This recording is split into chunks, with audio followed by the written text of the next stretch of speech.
The Red Cross responds to nearly 66,000 disasters every year, most of them house fires. Red Cross President and CEO Gail McGovern says you need to develop an evacuation plan and practice it, especially with your children. It takes just 2 minutes for a home to be engulfed in flames. Practice those drills. We all think our kids know what to do. They don't. We need to teach them. We have started a large campaign where we're going into vulnerable communities and helping install smoke alarms. Already 92 lives were saved, and 4 of those lives were saved by a 5-year-old girl who remembered what we taught them during these fire drills, and she got her family out. We also have a slew of free apps that people can download onto their smartphones. It's what to do in every kind of disaster you can imagine, how to prepare and how to recover. To help support all the Red Cross does and to make a financial donation, go to redcross.org. That's redcross.org. See that cute little dog in the pet store window? Chances are it came from a puppy mill. A breeding facility that forces caged, neglected, and often sick dogs to churn out puppy after puppy to be sold for profit. Meanwhile, millions of wonderful, healthy pets end up in animal shelters. This leads to the killing of more than 9,000 by the end of today. But with one simple choice, you can help. Just by deciding to adopt instead of purchase your next pet. Animal shelters are full of amazing pets looking for a home. When you adopt your new best friend, not only are you saving a life, you're taking a stand against puppy mills. When your friends see the smart choice and impact you've made, they adopt their next pet and share with 5 of their friends, who share with 5 more. Before long, thousands get involved. Pet stores stop selling dogs from puppy mills, and even more lives are saved. And with your help, we can save them all. Visit bestfriends.org/puppymills to learn more. It's Thursday night, and you're grabbing drinks with some friends. Started off with a pitcher for the table, which quickly becomes 2. There's pool. And there's the photo booth. All right, everybody squeeze in. Say cheese! Followed naturally by an order of wings. And another. Can we get some extra ranch sauce? Then there's the ceremonial nightcap. So what are we doing this weekend? And lastly, it's back to the car, which, if you're buzzed,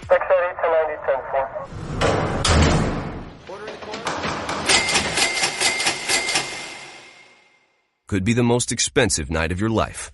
Getting pulled over for buzz driving could cost you around $10,000 in fines, legal fees, and increased insurance rates. Nothing kills a buzz like getting pulled over for buzz driving, because buzz driving is drunk driving. Brought to you by the National Highway Traffic Safety Administration and the Ad Council.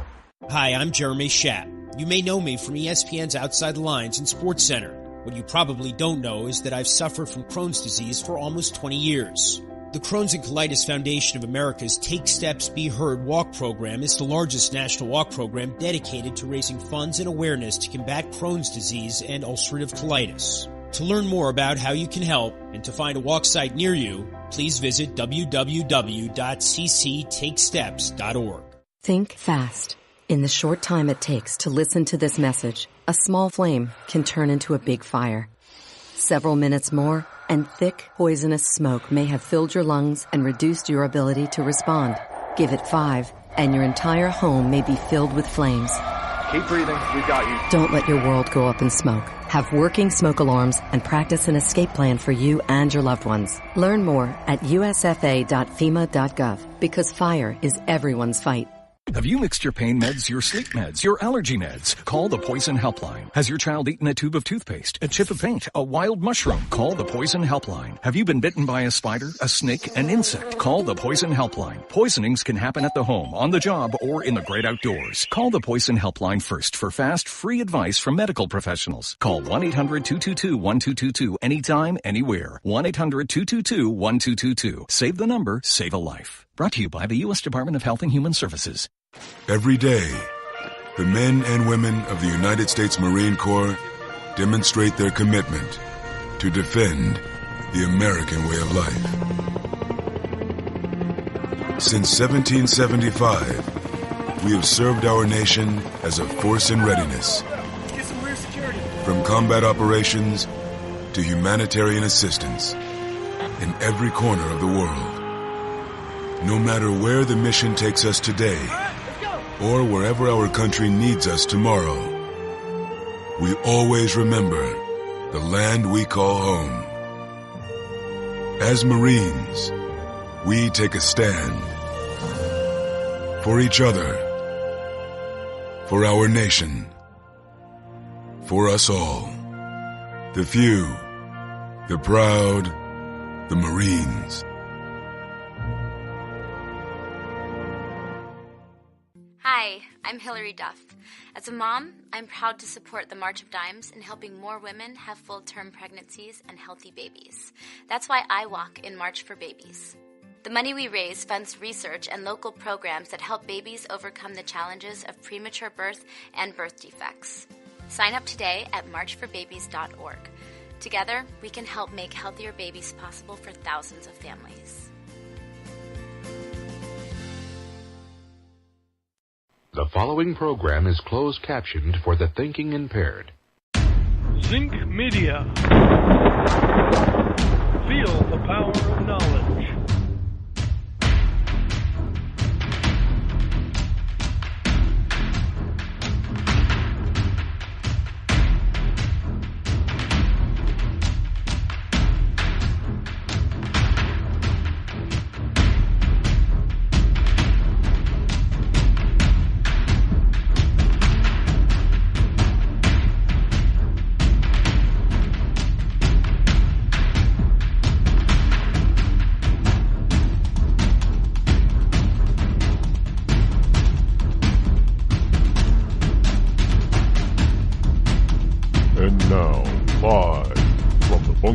Studio located somewhere within the great granite state of New Hampshire is Rod Eccles.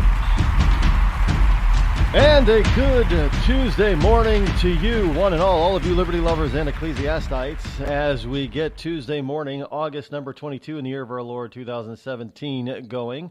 The call-in number this morning is 603-835-3226, as it is every morning. It is going to be a hot one here, I do believe, today. Well, you know, we'll see how warm it gets, but I guess it's supposed to be fairly warm today. Temperatures getting up into near 90 as we head into the end of summer. And my condolences go out to some students, even here in New Hampshire, which is really odd. They're already back in school. I mean, there's still, pretty much there's still another week to go in August.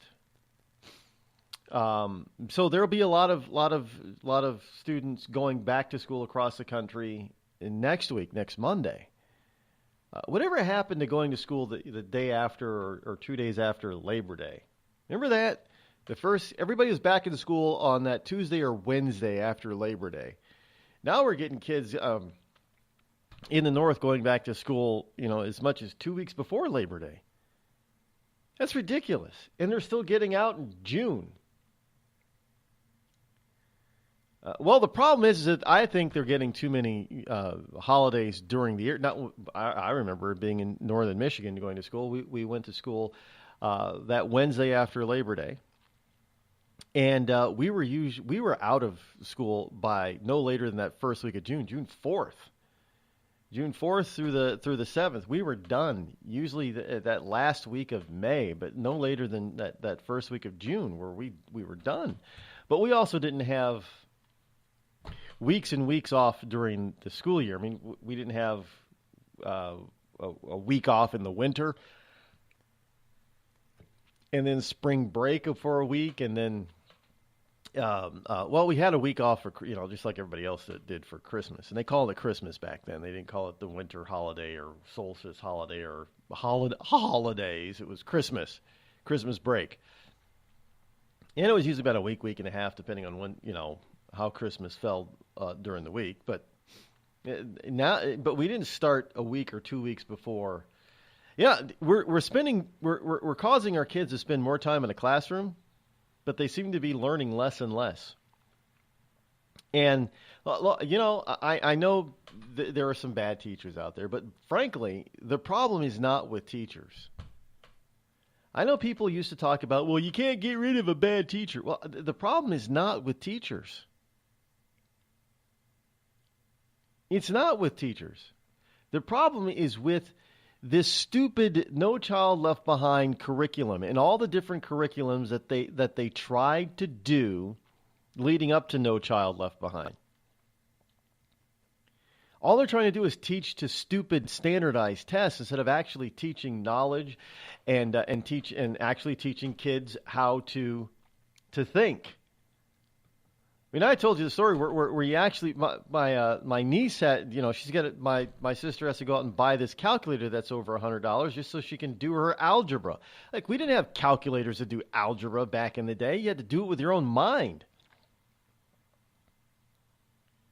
Well, it makes it easy. And remember, when we took tests, even if you did use calculators for your homework, for tests you weren't allowed to use a calculator. Today, you better have one. Well, because they don't teach them how to not to use a calculator. So when the test comes about, can you use? You don't use calculators. In like the SATs now, do you? I remember having to take the SAT. That was, well, I remember high school, being kind of nerve-wracking. Everybody was running around, getting agita and throwing up, everyone's, I don't know, I got to take the SAT. If I don't score well, I can't get into a good college. I remember that crap. I took the SAT not because I wanted to, and not because I was expecting to get a big grade or good grade or bad grade or any of that. I didn't really care. Because there was something that I learned a long time ago. And look, I learned this from my parents. You don't need to worry about, what is it, a 750 is a perfect score or something like that for the verbal or math. But I didn't have to worry about getting a 1,500 score. In order to, everybody's worried about getting, well, you got to score at least 1,200, Rod. You got to score at least 1,200. You got to at least get 600 in each. And even some of the teachers tried pulling that, and I never bought into it. Like, yeah, whatever.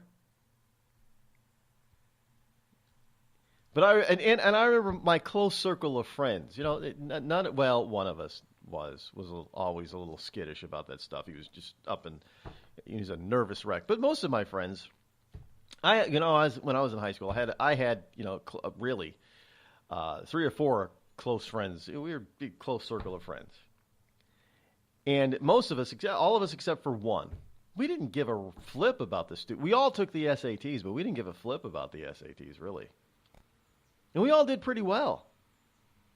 Yes, I scored more than 600. But and most kids in my school did. So it was nothing big. It was because that was back in the day when they actually taught the subjects at hand. They weren't teaching kids to try to memorize to pass a test. But teaching kids to pass, that's absolutely correct, Dom. Good morning, Dom, in the chat room. He says, teaching kids to pass a test is not learning. No, it's not.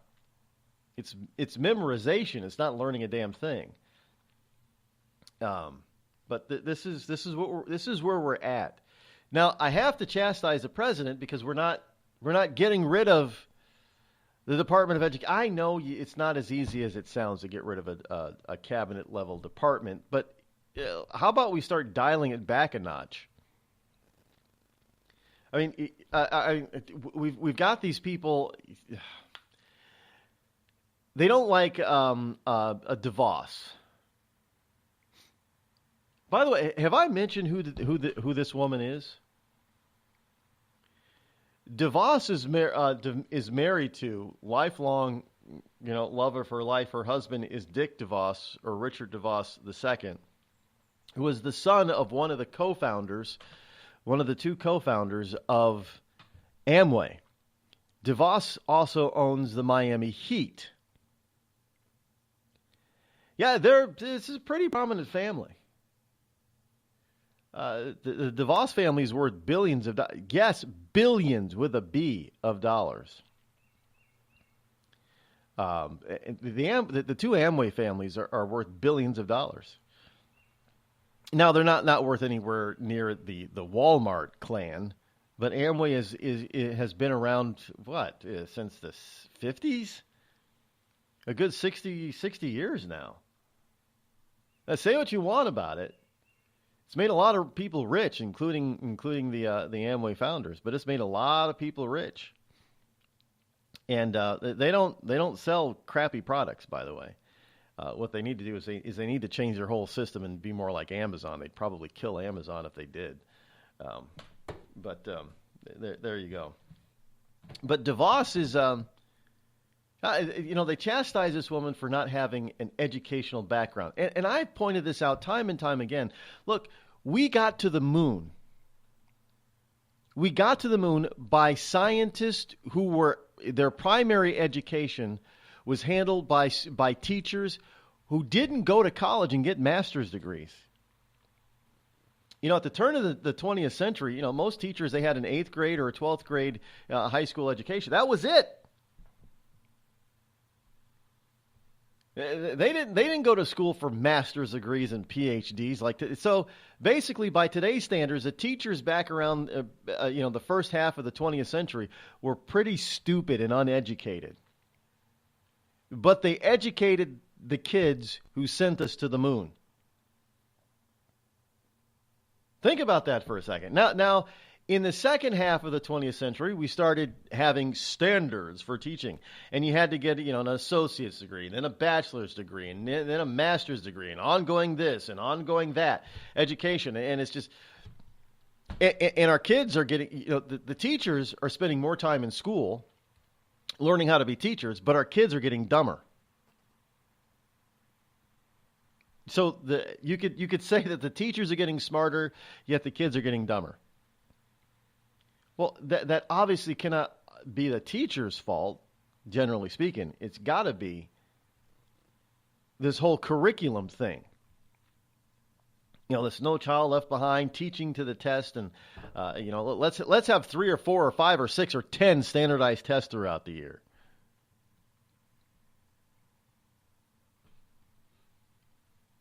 I mean, and there were no calculators. No calculators allowed. You had to. I remember, the big thing in 3rd grade was learning the multiplication table, memorizing it from 0 to 12. 12 times 12. And you better know it.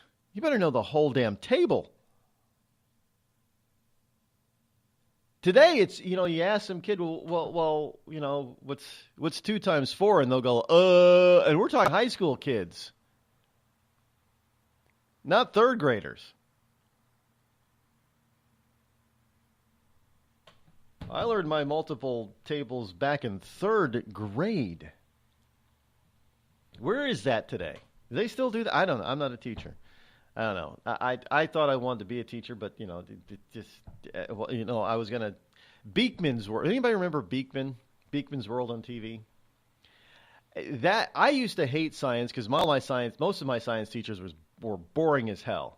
So I wasn't into science. Beekman made science fun. And I thought, well, hell, maybe if high school you had teachers that made science fun, everybody would be interested in science. So maybe I should go back to school and become a science teacher. And then I started to realize, no, I'd have to deal with these unruly kids. And that was back in the 90s, folks. Can you imagine today? I mean, we have all these teachers, what they have to put up with. There's no way in hell. I remember my day in high school, we had a teacher that would literally threw, male students, not female. He literally threw them up against lockers. They can't do that today to get discipline. Back in the day when you could do that. I remember in elementary school, we had in public school number 31 in Buffalo, New York. Female teacher. She was a battle axe, man. She carried a paddle on her belt. I kid you, she carried a paddle. And she used it too. You can't do that today. I mean, back in the day, if the principal paddled you, you didn't have the parents trying to go up to the school district, and the principal. Oh, no. You came home and said, well, the principal paddled me today. And then the parents would look at you and say, well, what'd you do? You must have did something to deserve it. I mean, seriously. The teachers didn't do it, but the principal hands out corporal punishment and paddles your behind, and you go home and think you're going to get the teacher in trouble. And what's the parent? The parent back then used to say, well, what'd you do? And if the principal called and said, yeah, I had to paddle your child today because of this, and if it was bad enough, you didn't even get a chance to tell your parents that you got paddled because they were waiting there with the belt to finish the job.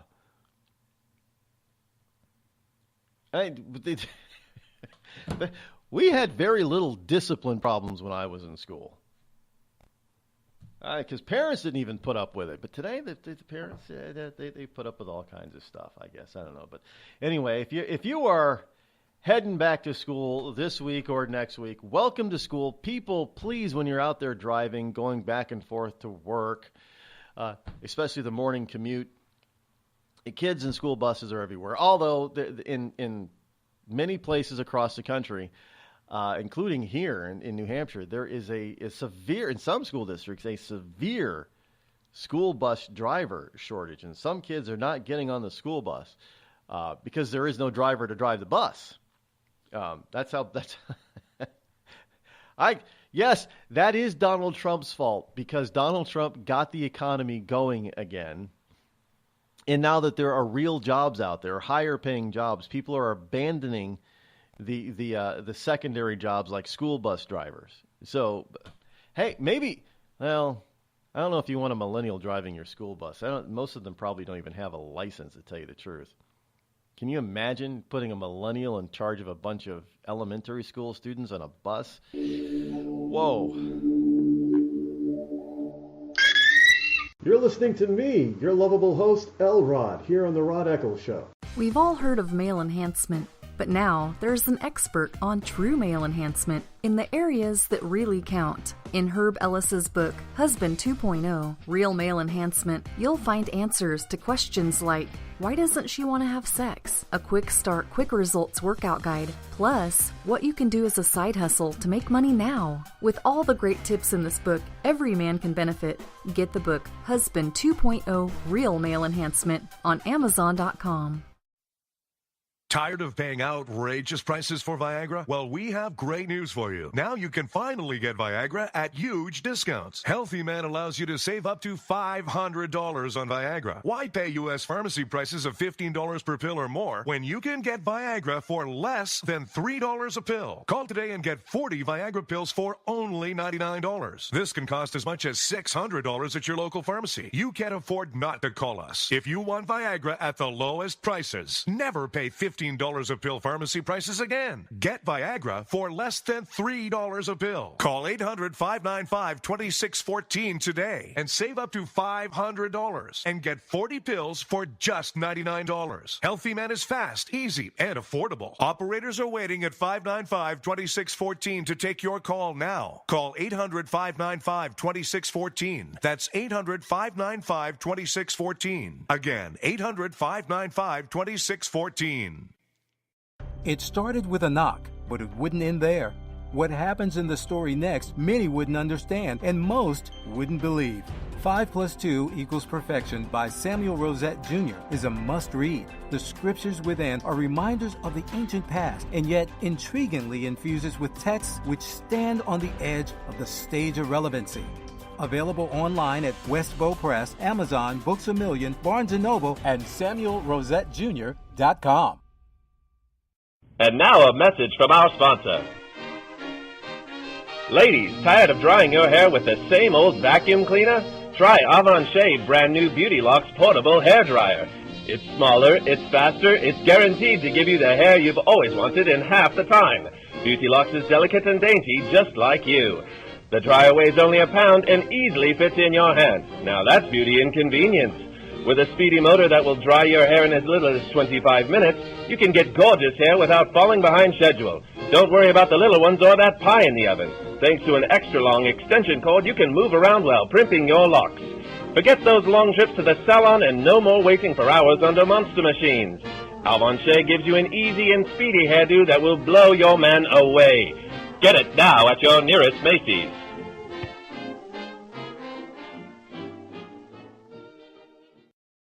You're listening to The Rod Eccles Show. Let truth be told.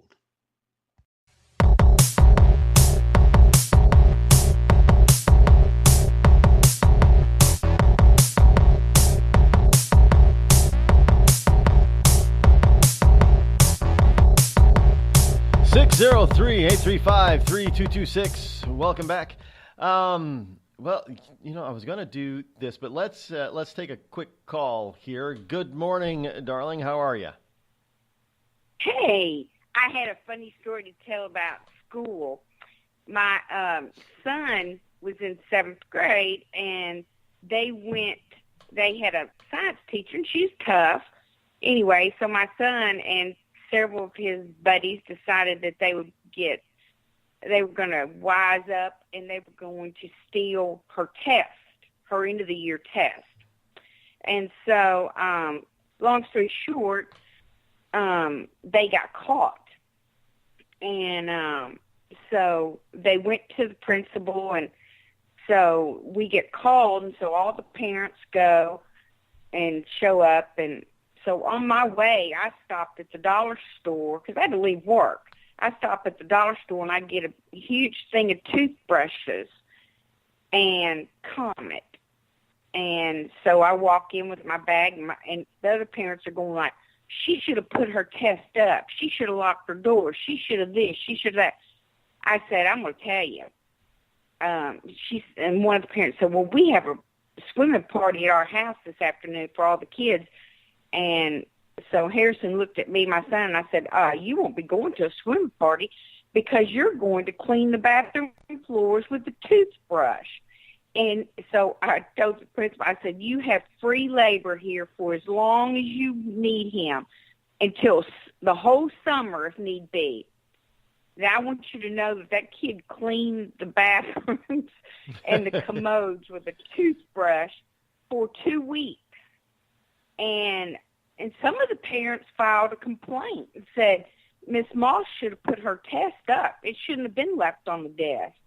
I said that was her property to do as she wished, and that wasn't their property to take. And so I tell you, I set an example. And my son, who's 29 years old now, I would doubt to say has never stolen anything. And that's what parents have to, you have to make your kid responsible. And there needs to be consequences to doing things. And these, you can't touch my kid.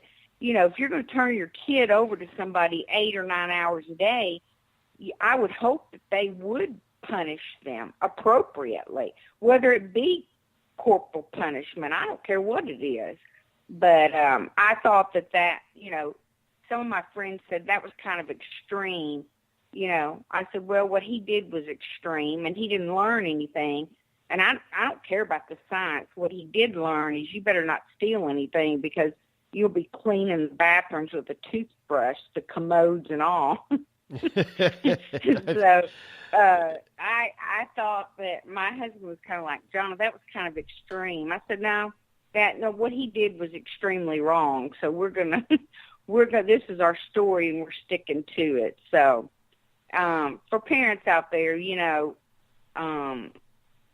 kids are going to try things, but they have to learn. You have to punish your kid. You can't wait on the system to hold your kid responsible. That's a parent's job. Absolutely. I mean, parents need to. Well, that was the start of the whole thing. Well, it's not my kid's fault. It's got to be somebody else's fault or the teacher's fault. Well, the teacher left his documents on the desk, and he shouldn't have done that. There's no way I would have gotten away with something like that either. I don't think my mother would have made me clean the bathroom with a toothbrush. But you better believe I would have been grounded for a couple of weeks. You wouldn't have been going to a swim party. That's exactly right. Well, got to run for the hard break at the bottom here, darling. Always good to talk to you. Okay, I thought you liked that story. Bye. Bye-bye. We'll be back, folks.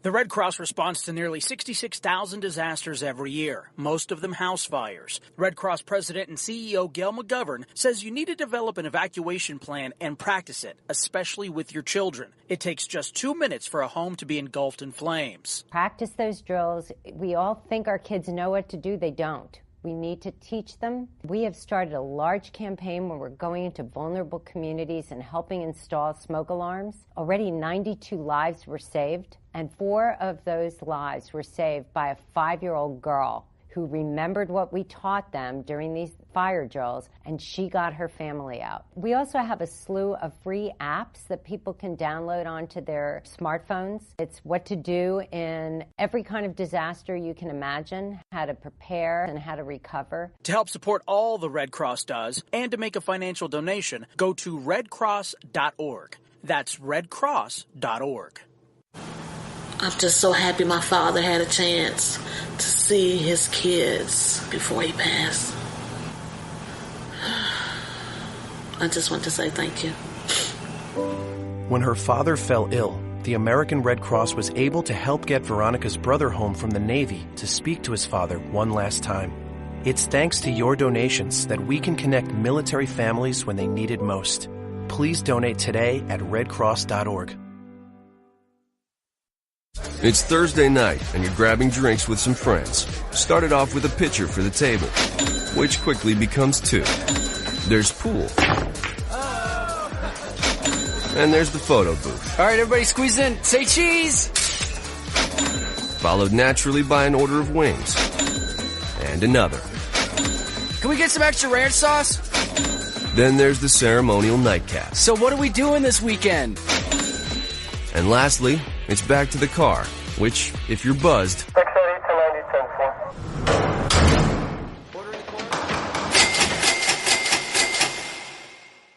could be the most expensive night of your life.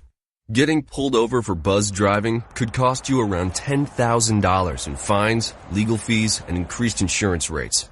Nothing kills a buzz like getting pulled over for buzz driving, because buzz driving is drunk driving. Brought to you by the National Highway Traffic Safety Administration and the Ad Council.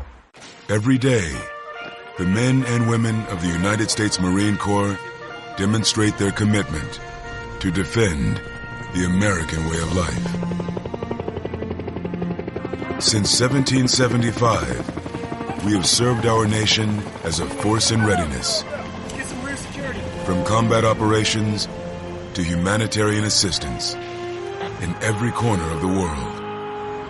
No matter where the mission takes us today, or wherever our country needs us tomorrow, we always remember the land we call home. As Marines, we take a stand for each other, for our nation, for us all. The few, the proud, the Marines.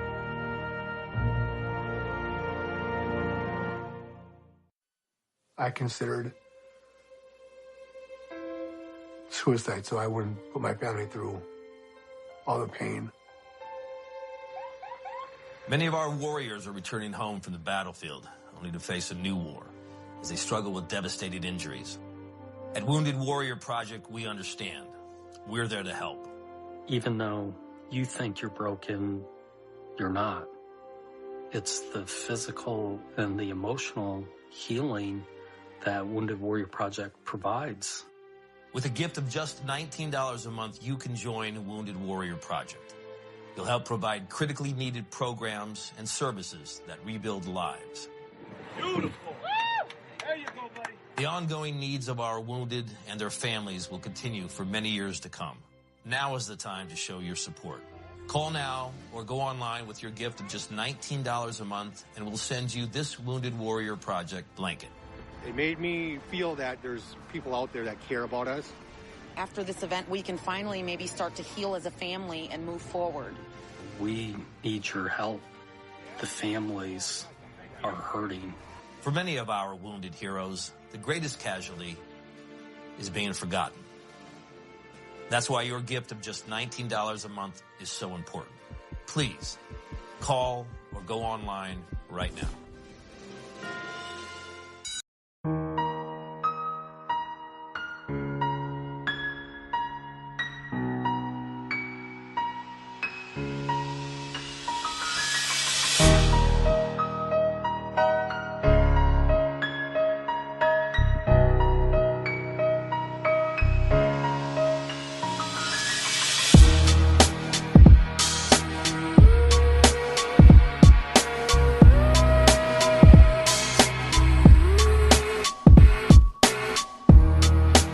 Six 603-835-3226. That is the call-in number. Welcome back. Glad that you are here. Let's get into some of today's holidays, shall we? Today's holidays, let's say today is National Be an Angel Day. Pretty self-explanatory. Keep your, make yourself, be a goody two-shoes today. Be an angel. Today is also National Eat a Peach Day. It's dedicated to, obviously, the eating of peaches. So go to the grocery store or your farmer stand and get a peach, the firmness of which you prefer, and eat the peach anywhere and everywhere, because today is National Eat a Peach Day. I like peaches, actually. Peaches are really good. Peaches are sweet. Love the fuzzy texture of the skin. It's different. Today that's for the healthy side. Now, for the not healthy side, today is National Pecan Tort Day. Well, pecans are good for you, but not as a tort. Well, it's kind of sweet. Lots of sugar and probably fat and cholesterol in a good tort. So today is National Pecan Tort Day. It is also National Tooth Fairy Day. Yeah. So if your kids have lost a tooth, today's the best day. I guess you get double the amount for your tooth. I suppose. I don't know. It's also Never Been Better Day. Things have never been better. Well, things could be better, or things have never been worse. But today is Never Been Better Day. And today is also Southern Hemisphere Hootie Hoo Day. No, not Hootie and the Blowfish Day, but Hootie Hoo Day. Now, there is a counterpart to the Southern Hemisphere Hootie Hoo Day, which is held every August 22nd. There is a Northern Hemisphere Hootie Hoo Day that's held every February 20th. And what this is supposed to do is supposed to help to usher in spring. Obviously, Southern Hemisphere is in winter right now. We're basking in summer, and they're freezing as it were. I know their winter days are like 70 degrees down there south of the equator, but in the Southern Hemisphere it's currently winter, and they're trying to usher in spring next month. But this Hootie Hoo Day this is another holiday that is created by the famous holiday creators of Thomas and Ruth Roy of Wellcat Holidays. This is a day that's celebrated by going outside at noon and yelling hootie hoo. This is done to chase away winter and make way for spring. All of this holiday specifically for those in the Southern Hemisphere. It can't hurt to go outside and yell hootie hoo if you live in the Northern Hemisphere as well. Although, if you help speed up the annual arrival of spring in the Southern Hemisphere, you're only speeding up the arrival of cold winter weather in your own hemisphere. However, you can balance it all out by going out at noon on February 20th if you were in the Northern Hemisphere and yelling hootie hoo. How do you create a holiday? Well, these people, Thomas and Ruth Roy, I had to go find out who the frick these people were, because this is like the third time I've seen them on a daily holiday where they created a holiday. And Well-kept holidays, unique copyrighted holidays. How do you copyright a holiday? And if you're spending the money to copyright a holiday, how are you making money off of this? Do they sell cards? I don't fully understand their business model, but I'm supposing sure they could do that. But today, finally, today is also we have one last day that's a tasty holiday, I suppose. Today is National Bao Day. Yes, I got that right. Bao, B-A-O. It is National Bao Day. You have to say it like Chinese. It's an ancient Chinese gastronomic delicacy. Delicacies often cause oohs and ahs on food holidays. On August 22nd, which is National Bao Day, guarantees your taste buds will be shouting "wow."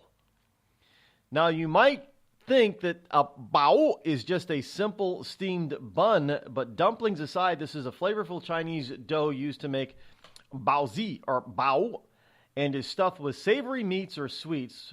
More than a side dish, bao is a type of sandwich which has been gaining popularity in the United States. So today is National Bao Day, and I hope I have the Szechuan accent down. I tried.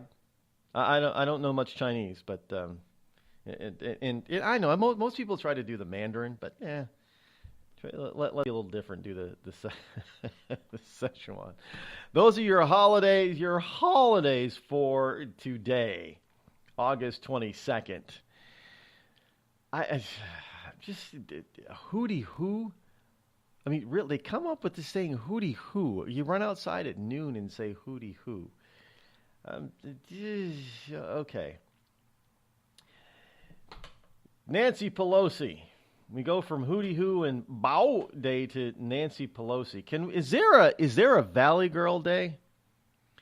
I wonder if there's a National Valley Girl Day, because that's Nancy Pelosi. This woman is just you would think that she's the airhead of airheads. Now, I don't know if it's just because she's getting old, and maybe there might be some dementia or other mental health issues going on with her, but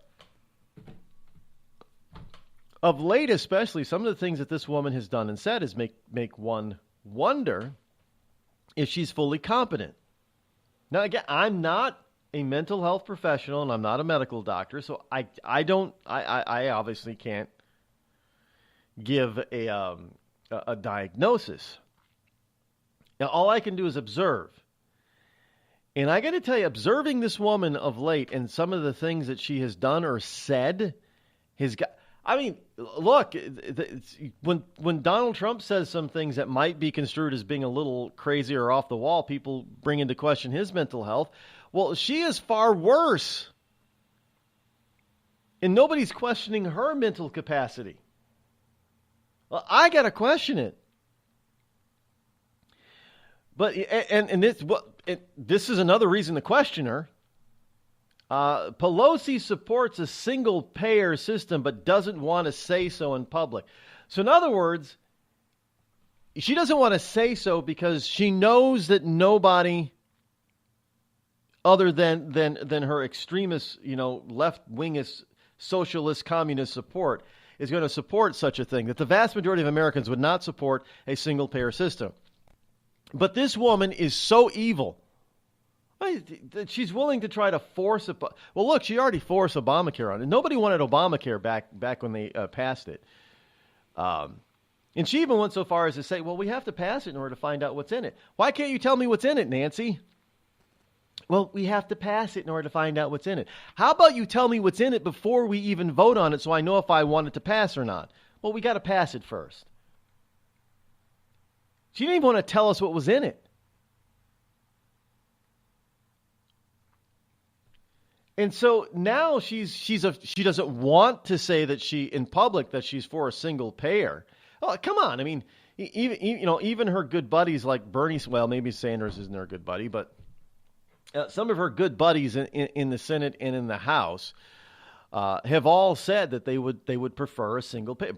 Barney Frank, the famed New England congressman from Massachusetts, even said back as early as 99 and 2000, said, yeah, single payout is the way that we should go. I believe that we should get to a single payout, but we can't do it all at once. We have to. So he even admitted, Barney Frank admitted exactly what they were trying to do, or going to have to do in order to get a single payer system, because the American people wouldn't accept a single payer system all at once. They would have to. He basically admitted they would have to break our system the way it was back then. They'd have to break it by instituting some sort of federal system like Medicare or Medicaid on everybody, and then break the system so they could usher in a single payer. He even said that was their goal. Those are his words. So this whole thing, that the Obamacare thing, this is why I say that they had this law, the Obamacare law. It was Hillary Care back in the 90s. Ronald Reagan warned us of this back in the 60s. They've had this law sitting in various people's desks for decades. And then they got the chance to dust it off and bring it out and say, yeah, here it is, Obamacare. And yet, we've got the Republicans who say they wanted to repeal this thing for the past 6 or 7 years, and they can't even get that done. I mean, it was about a year, not even a full. It was a year later after Obama took office that they had passed Obamacare. Wasn't that it? We got this. 2010. So he's in office just because they had it prepared and ready. And so now she's out there saying, she's not saying, because she doesn't want to say it in public like some of her friends. I mean, even Obama has said that, he's on record talking about single payer. Bernie Sanders has admitted that he wants single payer. Howard Dean has said single payer is the way to go. I mean, a lot of these ultra-liberal Democrats have all admitted that they want single payer. Now she's afraid to say it in public? Even in California? I thought California wanted single payer. They did, didn't they? Weren't they looking at it? But then they realized it was going to bloat the federal or the state government by more. It was going to more than double the state. What was it? Like $2 billion to $4 billion. The state budget in California is just under $2 billion, I guess. Or 200 billion or something like that. I don't know. Yeah, 200 billion. And to bring on, it was going to be under just the state budget in California was just under $200 billion. The way it is now. I mean, they're overspending now, but it's still under $200 billion. And to bring on this, to make a statewide single payer system was going to cost $2 billion alone. So everything else in California that the state government is willing to pay for costs less than this single payer system. And yet they wanted to move forward with this and double the state budget from just under $200 billion to just over $400 billion. Here's a state that's willing to try to be the first state to get to an annual budget of $1 trillion. I mean, this is ridiculous. And yet she's afraid to say it in public.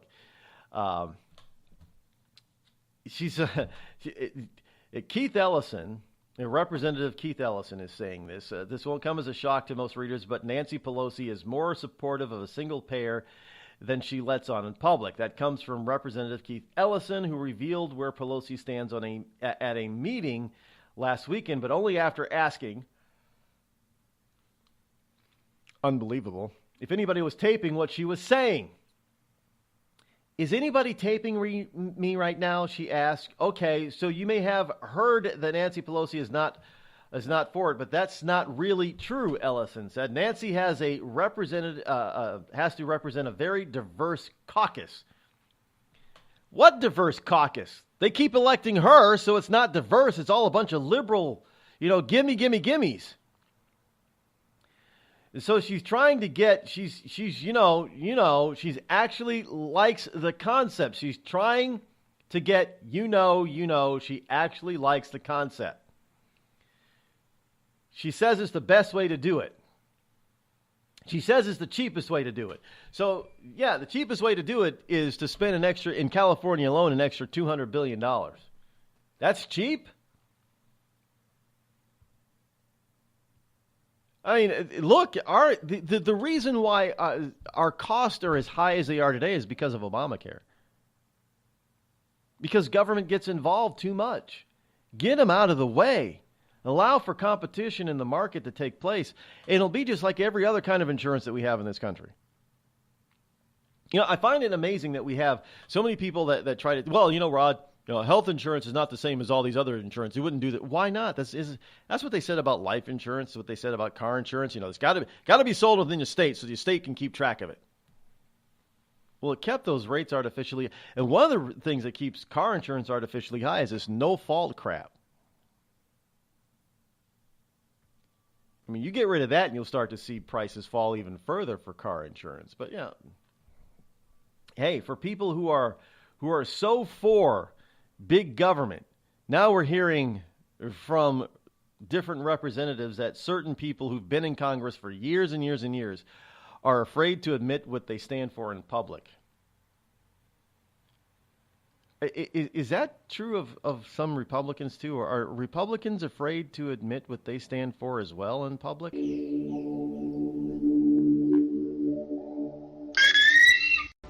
Hello, America. It's me, your history. I remember a time when we thumbed our nose in a king's face, sent him packing. And when fascists and emperors talked a little bit too loud, we showed up, tore their cities to the ground, and then rebuilt them just to prove we could. We put men on the moon, we won a Cold War, and we elected fearless leaders who led fearless people. What the hell happened to you, America? Back in my day, we didn't elect a big-eared community organizer. We punched him in the kidney. Maybe it's time you came home, America. Home where you belong. We've all heard of male enhancement, but now there's an expert on true male enhancement in the areas that really count. In Herb Ellis's book, Husband 2.0, Real Male Enhancement, you'll find answers to questions like, why doesn't she want to have sex? A quick start, quick results workout guide, plus what you can do as a side hustle to make money now. With all the great tips in this book, every man can benefit. Get the book, Husband 2.0, Real Male Enhancement, on Amazon.com. Tired of paying outrageous prices for Viagra? Well, we have great news for you. Now you can finally get Viagra at huge discounts. Healthy Man allows you to save up to $500 on Viagra. Why pay U.S. pharmacy prices of $15 per pill or more when you can get Viagra for less than $3 a pill? Call today and get 40 Viagra pills for only $99. This can cost as much as $600 at your local pharmacy. You can't afford not to call us. If you want Viagra at the lowest prices, never pay $15 a pill pharmacy prices again. Get Viagra for less than $3 a pill. Call 800-595-2614 today and save up to $500 and get 40 pills for just $99. Healthy Man is fast, easy, and affordable. Operators are waiting at 595-2614 to take your call now. Call 800-595-2614. That's 800-595-2614. Again, 800-595-2614. It started with a knock, but it wouldn't end there. What happens in the story next, many wouldn't understand, and most wouldn't believe. 5 + 2 = Perfection by Samuel Rosette Jr. is a must-read. The scriptures within are reminders of the ancient past, and yet intriguingly infuses with texts which stand on the edge of the stage of relevancy. Available online at Westbow Press, Amazon, Books A Million, Barnes & Noble, and SamuelRosetteJr.com. This is Free America broadcasting on the Rod Eccles Show with a message to all patriots trapped behind the lines in California, New York, Boston, and Chicago. Don't give up, true lovers of America. Even as we speak, moves are being made to drive the invaders back to the land from which they came. Defeat the would-be dictators and lift the chains of tyranny from around your neck. Stay strong. Stay brave. You're not forgotten, and you're not alone. Until next time, patriots, This is Free America signing out. Call Rod now, 603-835-3226. Lines are open.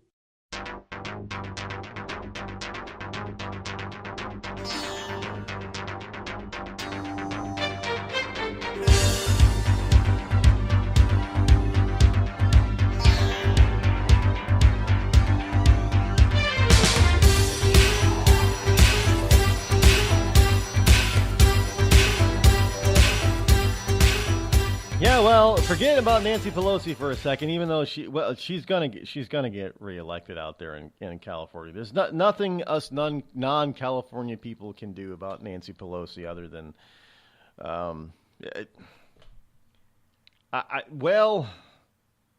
other than wishing something very bad to happen to her. There's nothing we can do about it. She's not going to quit. So the only thing we can say, whatever is going on, I hope if. Let me see how I can put this without sounding too evil and mean. If she has something like dementia or Alzheimer's coming on, well, it's inevitable. It's going to progress. We don't have any cures for it. It's going to happen. Really, it is. For the sake of California and our country, if she has it already, not that I hope she gets it, because if she doesn't have it, then I hope she doesn't get it. Because nobody should have to go through that, really. But if she already has such a mental disease like dementia or Alzheimer's or any of those other brain degenerative diseases, hopefully it comes on quickly so she's not reelected in 2018. Now, that may sound mean, but let's just be honest here. Would you rather that happen? Or a woman who does, or a man who has such a thing, be reelected and then end up with it while she's in office? I mean, let's be practical here. The only way is to keep from getting this woman for her own stupid constituents to keep from reelecting her is if she were to actually be diagnosed with a progressive disease like dementia and I'm just, look, I hope she doesn't have it. I really do.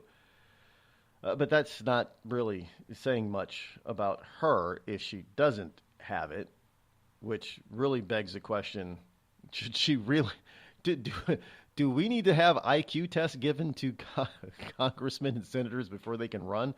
Because if she, folks, I'm just looking from the outside in as a non-professional, and there's got to be something wrong with her. There has to be.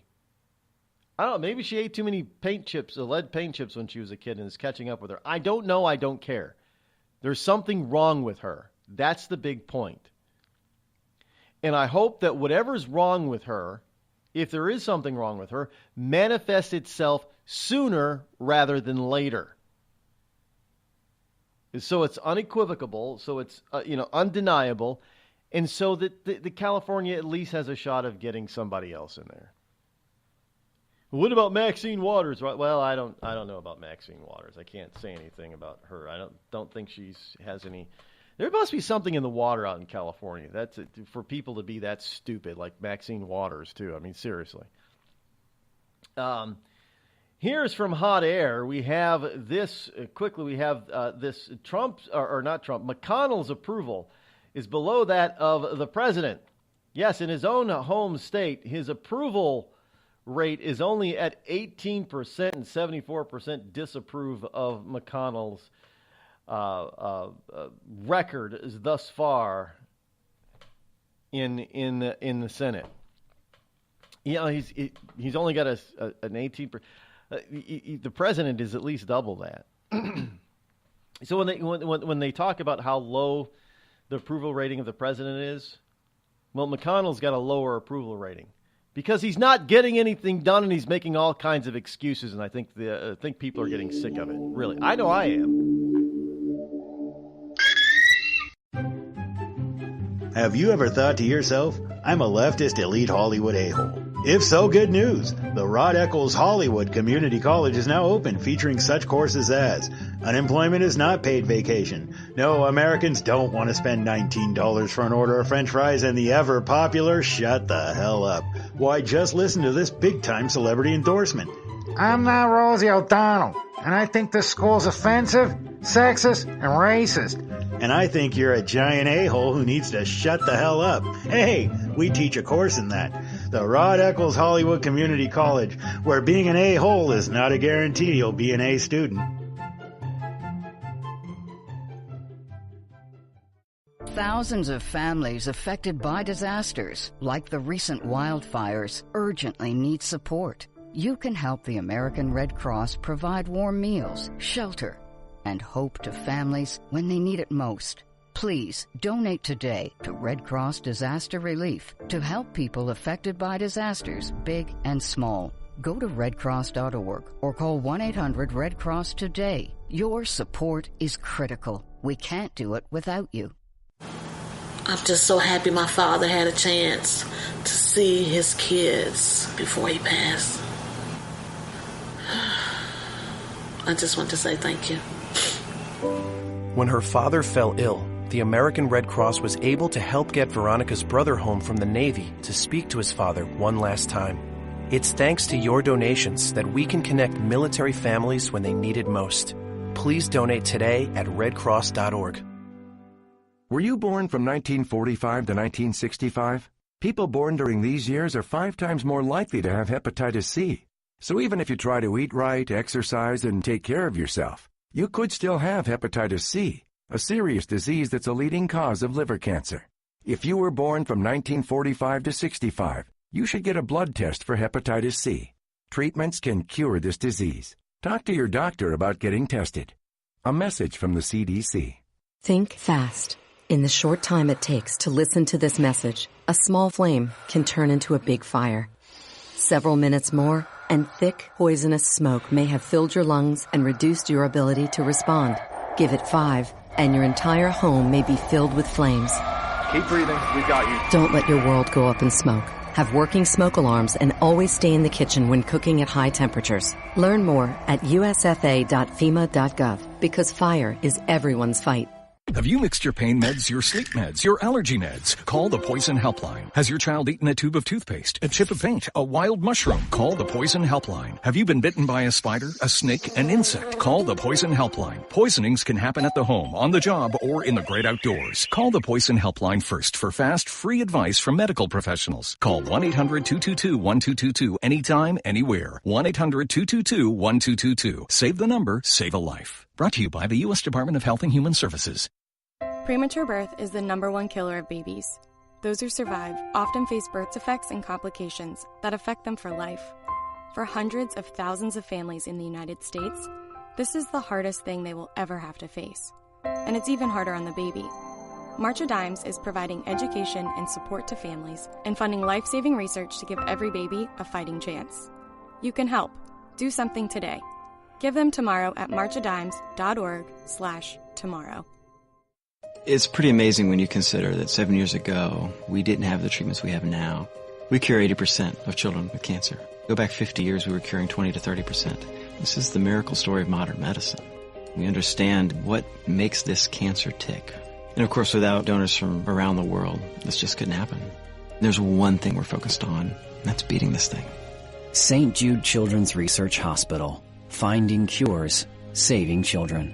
Learn more at stjude.org. Not on my watch, our military service members say, as they volunteer to serve.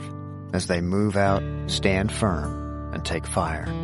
So not on our watch, we say, to the severely ill or injured veterans who can't get the care they deserve to live full and independent lives, even when there's no government funding or a nursing home seems like the only option. We won't leave one warrior behind. Not on our watch. Join us at findwwp.org. Every day, the men and women of the United States Marine Corps demonstrate their commitment to defend the American way of life. Since 1775, we have served our nation as a force in readiness. From combat operations to humanitarian assistance in every corner of the world. No matter where the mission takes us today, or wherever our country needs us tomorrow, we always remember the land we call home. As Marines, we take a stand for each other, for our nation, for us all, the few, the proud, the Marines.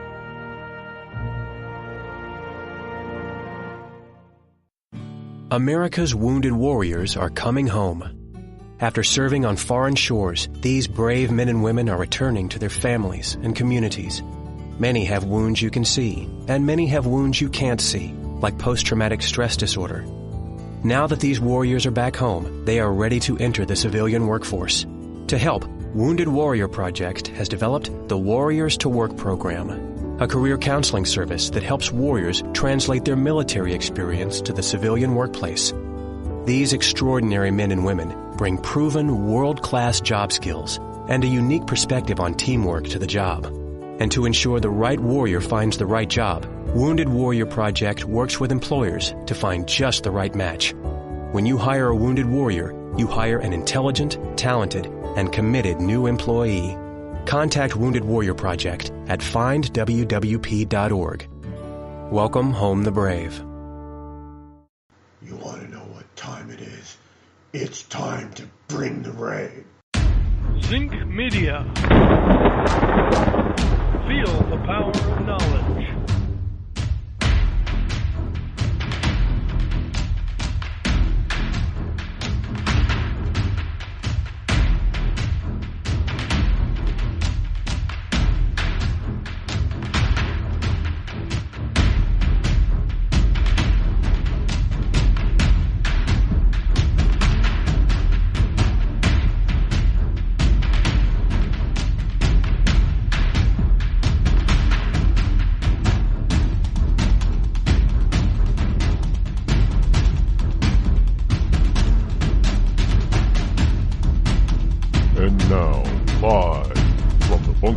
Studio located somewhere within the great granite state of New Hampshire. It's Rod Eccles. And welcome back. Hour number 2 here on the Rod Eccles Show on this Tuesday, August number 22nd in the year of our Lord 2017. Call-in line is 603-835-3226. Again, that's 603-835-3226 if you wish to utilize that. Glad that all of you liberty lovers and ecclesiastites are here, as well as all you new listeners and you liberal listeners, too. It's called free speech. This is what free speech is all about. It isn't about just hearing or allowing somebody to say what you agree with. Only a fascist would say that you can only say what they agree with. Hey, can you imagine if the Tea Party movement or any GOP or conservative group of people got together and said, well, no, you can only say the things that we approve of. You can't, there'd be more than riots. There'd be hell to pay. If somebody on the right were to say, well, you leftists, you can't say that, and that you don't have the right to say what you just said. They would lose their collective minds even more than they already have on the left. They would. There's no way they'd put up with that. But yet we're expected to put up with this. And you know what? It is our fault that all this stuff is happening right now, because we've allowed it to happen, because we've sat on the sidelines and stayed silent for too long. And those on the left have gotten used to that. Now, ever notice that whenever somebody look at the Tea Party movement back in 2010, 2012. When the Tea Party movement, it was so unexpected because those of us on the right had never organized like that before and became vocal like that before. They didn't know how to handle it because we hadn't done it. They were used to us being quiet. They were used to being able to get away with bullying those on the right. And when they realized that they couldn't do it anymore, they got ticked. Well, you guys have always let us say this about you and let us push you around, and now you're not going to let... Well, that's not fair. You guys are racist, man. because you won't let us push you around anymore. Yeah, that's how that racism crap came about. Not because the Tea Party movement was because if you ever went to a Tea Party event and seeing all the vast diversity, it wasn't I guess it depends on the state or the city that you're in. If you're in a white bread state or city, then you're going to see a lot of white people. But here even in New England, in Boston and up here in New Hampshire, the Tea Party events, there is probably greater diversity at these events than there are in the actual population of the state of New Hampshire. I saw Asians and blacks and Latinos at Tea Party events here in New Hampshire, more so than probably the actual mix is, the percentage mix is in the whole state. So isn't it kind of interesting that the greater concentration of the so-called minorities would be conservative enough and out there enough to go to a Tea Party event? And yet you had the stupid left in this state and in Massachusetts talk about how racist the Tea Party is and how white bread and whitewashed the Tea Party is in New Hampshire and Massachusetts. And I said, well, they haven't been to any of the events, because the events that I've been to have been anything but all white people. Just saying. So even though even though you could even see and this is the most amazing part. This stuff is being filmed left and right by news, the lamestream media and Fox and other news outlets and media from around the globe. And you could actually see, especially at some of these events, in more diversified states, you could actually see the diversity that was in the Tea Party crowd. And these were people that participated in the event. They weren't some leftists that were infiltrating. They were true conservatives. But you still had the left out there. See, they're all white people. There's no diversity in that crowd. And I'm thinking, are they looking at the same thing I'm looking at? So it's simply put, people, it's simply because they were used to us being silent, being bullied. They were able to bully us, pretty much at will. And when we said finally that we'd had enough, we've been taxed enough already. We don't want more taxes. We don't want higher taxes. We don't want Obamacare. And we finally stood up and organized and said, hell no, we won't go quietly. Then they freaked out on the left because that's not what they were used to. This is the same thing that is happening with Donald Trump. This is the Tea Party movement all over again, folks. You think about this for a second. This is the Tea Party movement all over again, because we actually on the right actually stood up and said, hell no, we're done taking it, we're not going to take it sitting down anymore. You're going to stop poking us in the, and ripping us a new butthole. We're done. And they're not used to that. They're used to being able to push us around. They're used to being able to call us a racist, and we'd cower and say, no, we're not racist. We're not racist. Especially you conservative white people. That the left is able to say for years and years and years that you're a racist, and you would just cower and say, no, we're not. In fact, they got you so bad that you would say, well, you know what? I'm going to prove I'm not a racist. I'm going to vote for the first real clean black guy to be president, Obama. And then they got you again, and you said, well, we're just going to prove that we're really not racist, that we're going to vote for him again to reelect him. So by the time that Obama got done in his second term, I think, conservatives said, enough of this crap. No matter what we do, we can't appease you people. And so I think enough was enough, and they realized that they couldn't push you around and bully you anymore, and so they flip out. They lose their collective minds. This is proof of it. And you got snowflakes running around. You better fix this shit right now. I'm getting serious. I'll kill myself. I'll kill you. You better fix this. They flipped out because they couldn't bully us anymore. I mean, think about that.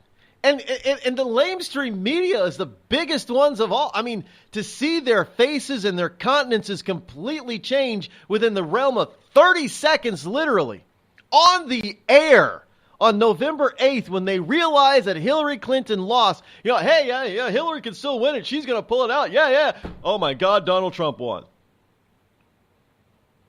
I mean, to see this, I never would have believed it if I did not see it. I watched them physically change within 30 seconds, live on the air.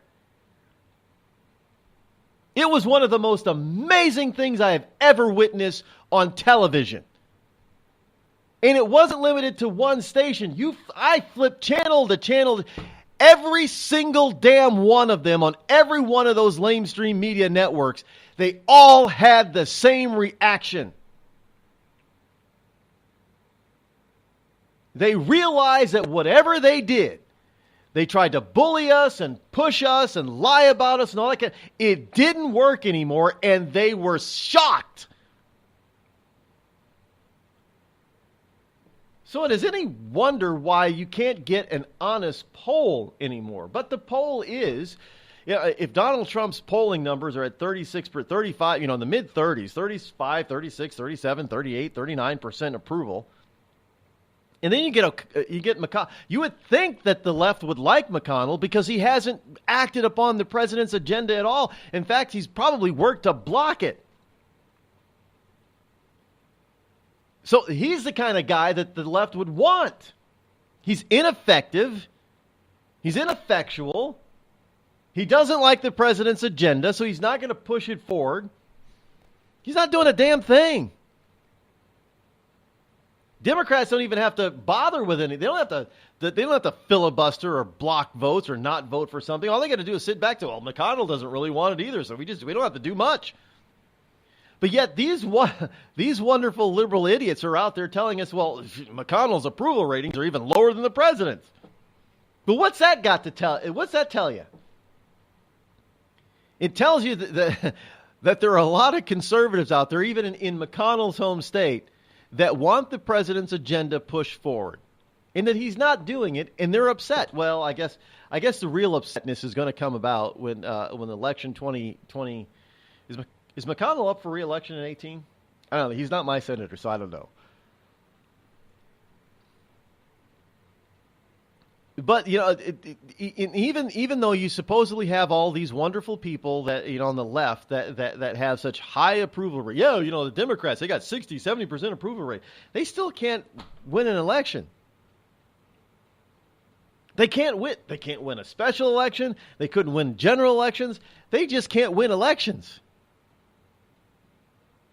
But yet their approval rating is so high compared to ours on the right. Really? It's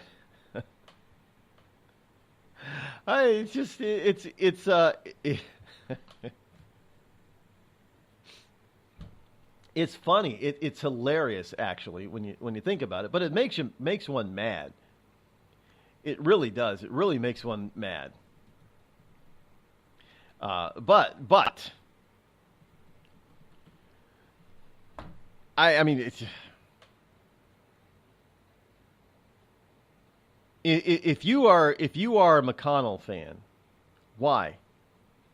Actually, the better question is if you are a Nancy Pelosi fan, if you are a Waters fan, Harry Reid's been very quiet of late. He's ready to retire. But if you're any major Democrat fan, my question is why? What have they done for you? What have they done for you? They have done nothing for you. And they don't want to do anything for you. Just saying. Just, what's the song? What have you, Janet Jackson? What have you done for me lately? Right? Well, what have they done for you lately? Oh, they've been blocking Republicans? Psh. You didn't need the Democrats to do that. Republicans in the House and in the Senate have been blocking themselves, basically. And they don't need any Democrats. So Democrats have become totally obsolete and useless right now because everything that isn't happening is really, really the fault of the GOP. That's plain and simple. Thus, McConnell's numbers are so low. You're listening to the Rod Eccles Show, the coolest, most politically incorrect, conservative black man on the planet.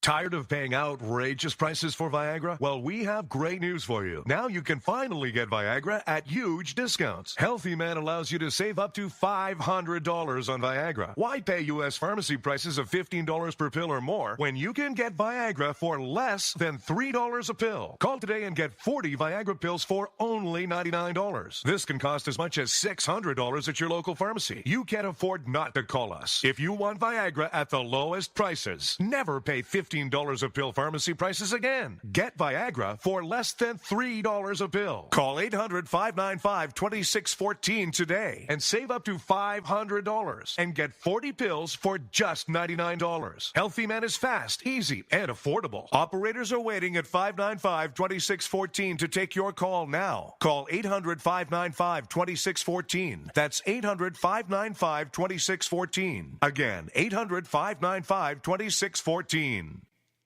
We've all heard of male enhancement, but now there's an expert on true male enhancement in the areas that really count. In Herb Ellis's book, Husband 2.0, Real Male Enhancement, you'll find answers to questions like, why doesn't she want to have sex? A quick start, quick results workout guide, plus what you can do as a side hustle to make money now. With all the great tips in this book, every man can benefit. Get the book, Husband 2.0, Real Male Enhancement, on Amazon.com. It started with a knock, but it wouldn't end there. What happens in the story next, many wouldn't understand, and most wouldn't believe. 5 + 2 = Perfection by Samuel Rosette Jr. is a must-read. The scriptures within are reminders of the ancient past, and yet intriguingly infuses with texts which stand on the edge of the stage of relevancy. Available online at Westbow Press, Amazon, Books A Million, Barnes & Noble, and SamuelRosetteJr.com. You know, a couple of weeks ago, a long-haired young person came into our bank and said to me, I bet you won't lend me money to buy an electric guitar. Well, he was making $100 a week, and he was over 18, and I said, I bet you I will lend you money to buy an electric guitar. And I did. So what happens? The punk gets busted for possession of dangerous drugs, and we're out $350. There's one thing about kids nowadays. You don't have to give them credit. Universal Bank. We trust you. About as far as we can throw you.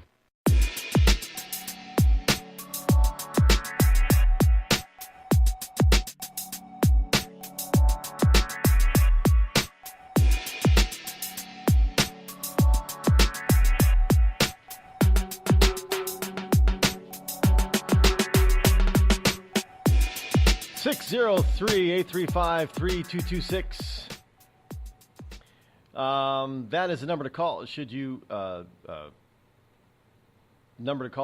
wish to join me here live here on the Rod Eccles Show?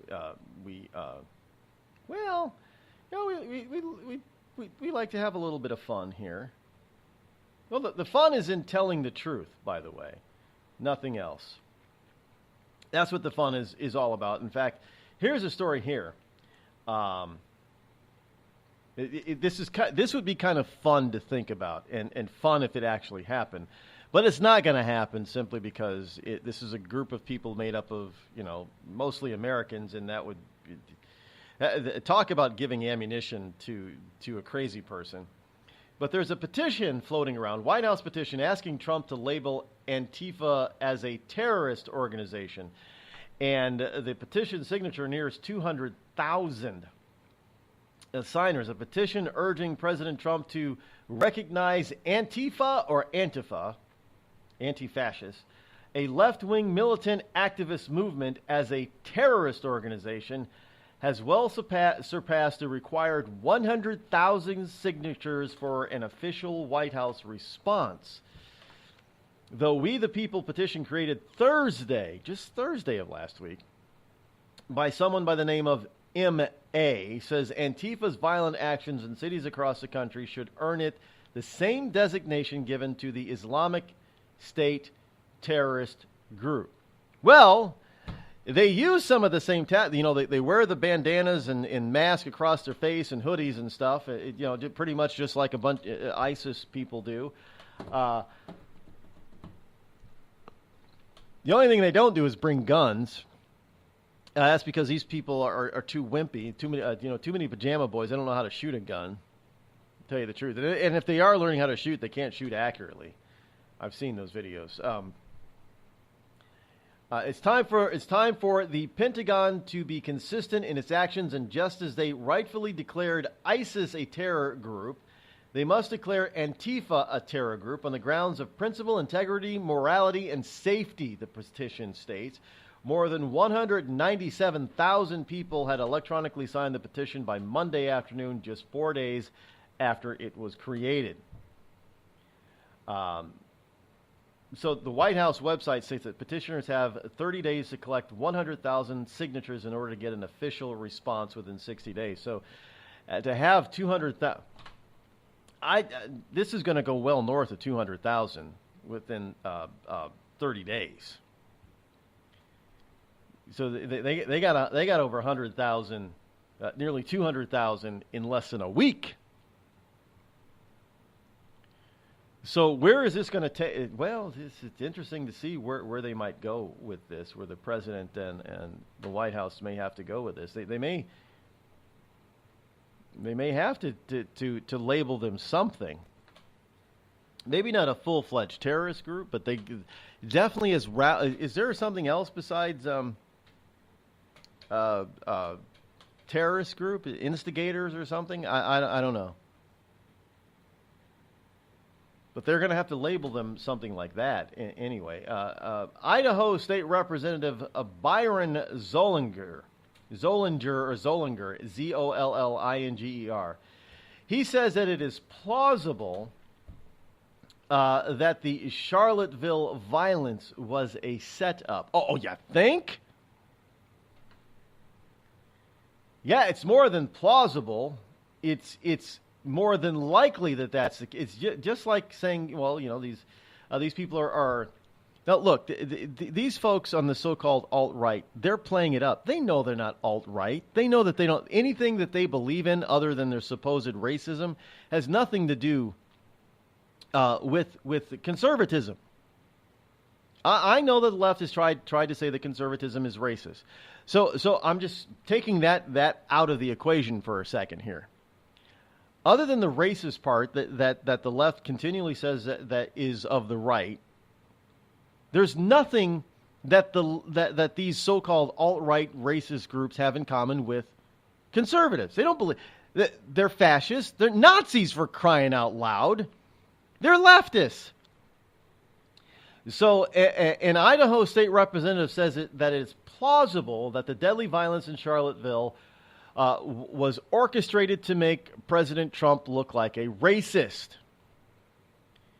They don't need to do that, but that's all we hear about now. We don't even hear about Russia anymore. All we hear about is Charlottesville. And alt-right, and Nazi, neo-Nazi. Because that's what the GOP is.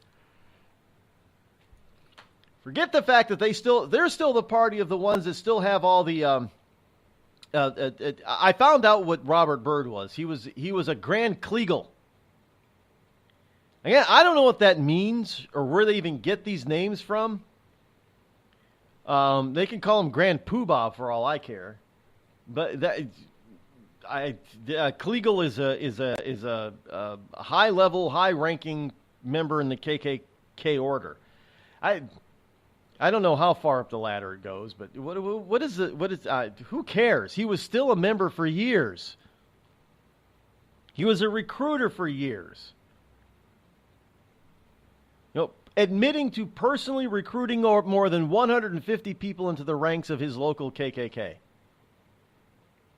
That was Robert Byrd. And you had people like Nancy Pelosi, Harry Reid, Hillary and Bill Clinton, even Barack Obama sing praises upon that guy who obviously was a racist. But for crying out loud, Trump says that there are bad, evil, violent people on both sides, and how dare he say that? He's a racist, man.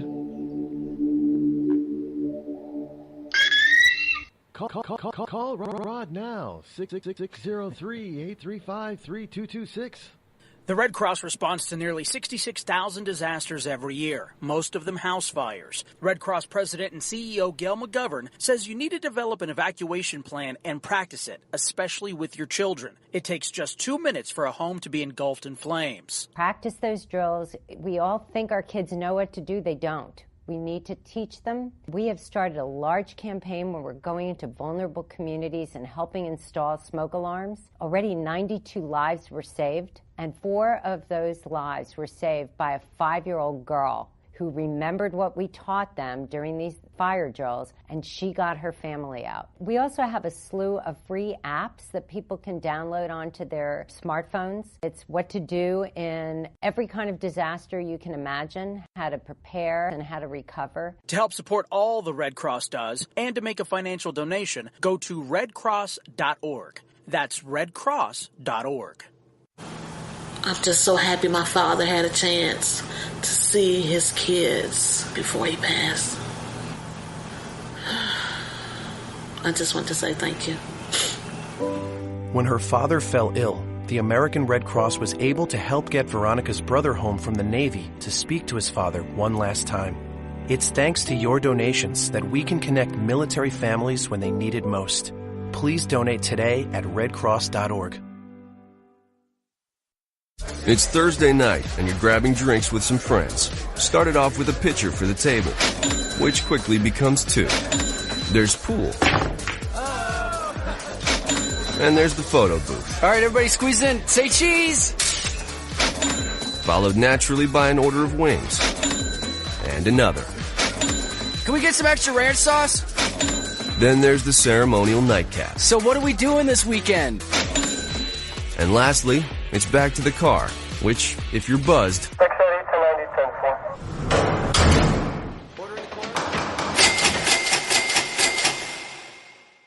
could be the most expensive night of your life. Getting pulled over for buzzed driving could cost you around $10,000 in fines, legal fees, and increased insurance rates. Nothing kills a buzz like getting pulled over for buzzed driving, because buzzed driving is drunk driving. Brought to you by the National Highway Traffic Safety Administration and the Ad Council. Every day, the men and women of the United States Marine Corps demonstrate their commitment to defend the American way of life. Since 1775, we have served our nation as a force in readiness. From combat operations to humanitarian assistance in every corner of the world.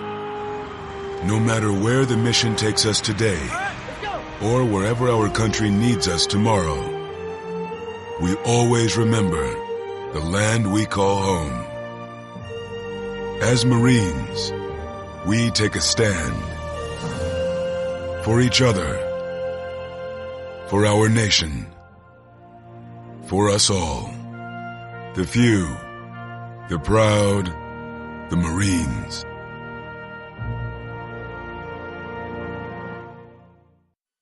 I considered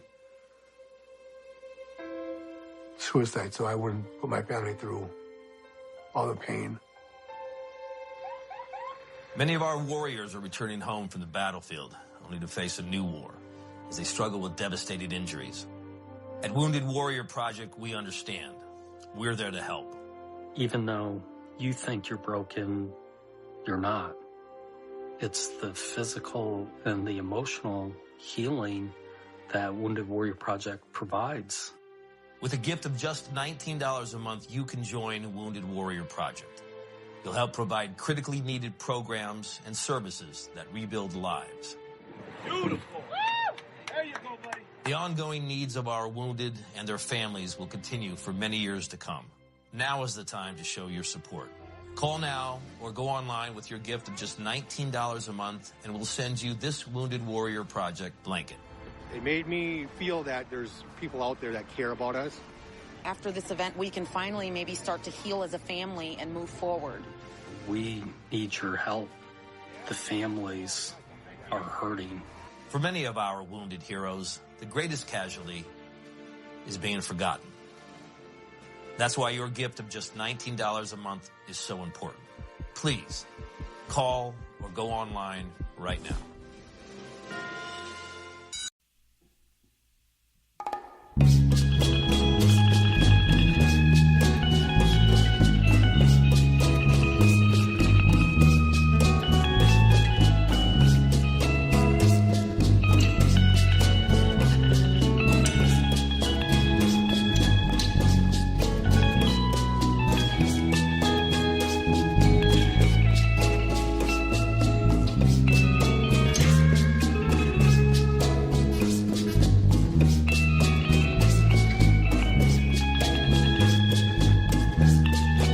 There you have it, a little bit of the Spanish guitar.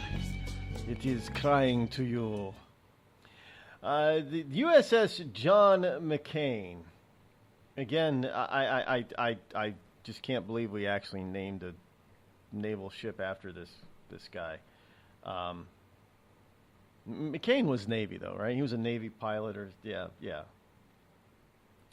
But a U.S. Navy admiral said the USS John S. McCain and oil tanker collision may have been intentional.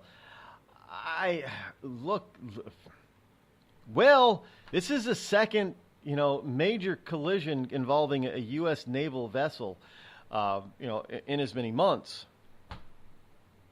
Now, I'm not going to be an armchair quarterback and sit here and second guess our U.S. Navy forces. They know the deal. They know what's going on out there. But my question to them is, why don't you fire on some of these ships? Give them a warning shot. They're getting too close. Give them a warning shot.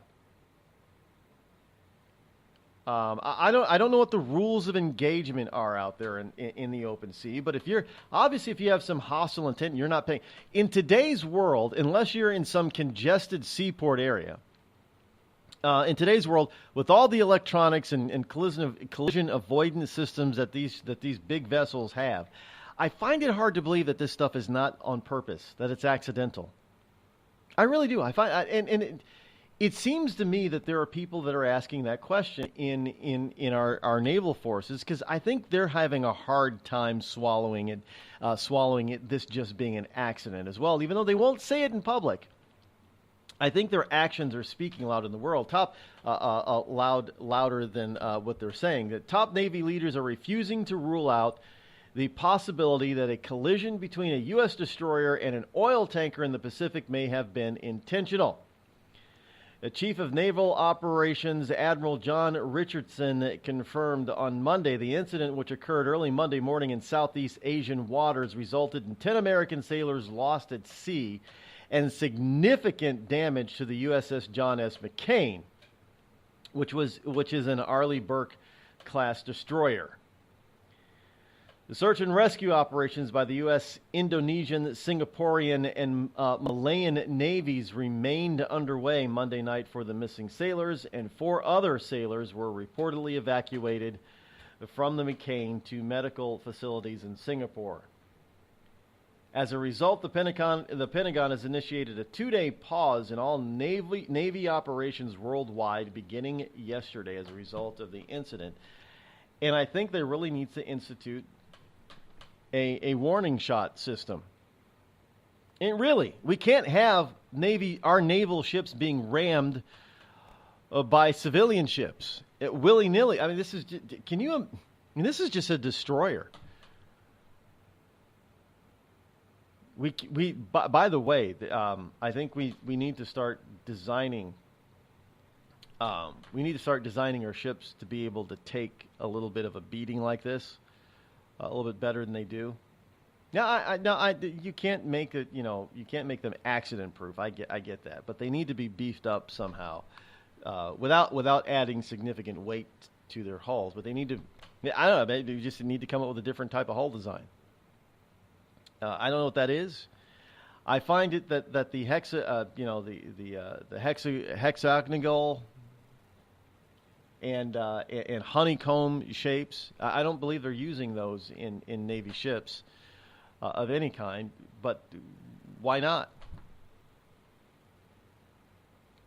Maybe well, metal bends true. But we really need to be able to have stronger hulls today, because some of these ships are just massive. They're huge. The weight is incredible, and I don't think we're preparing our Navy for collisions like this. I mean, you get a huge oil tanker versus a small destroyer, and there's going to be some damage to that destroyer. Well, maybe we need to have destroyers that are built a bit stronger. Their hulls have to be a bit stronger to be able to withstand a collision. And maybe we need to change our system where we're firing off warning shots. And if necessary, you sink the bastards. Well, that's going to create all kinds. Well, no, it's to me, if you're doing it on purpose, if you're ramming any country's navy, it's an act of war. If you're going to commit an act of war, well, you better be able to suffer the consequences of an act of war. And that means including having your ship sunk. Plain and simple. This kind of crap cannot get started. I'm telling you, right now, they got to put a clamp on this now. They've got to put a kibosh on this and stop it now, or it is going to continue.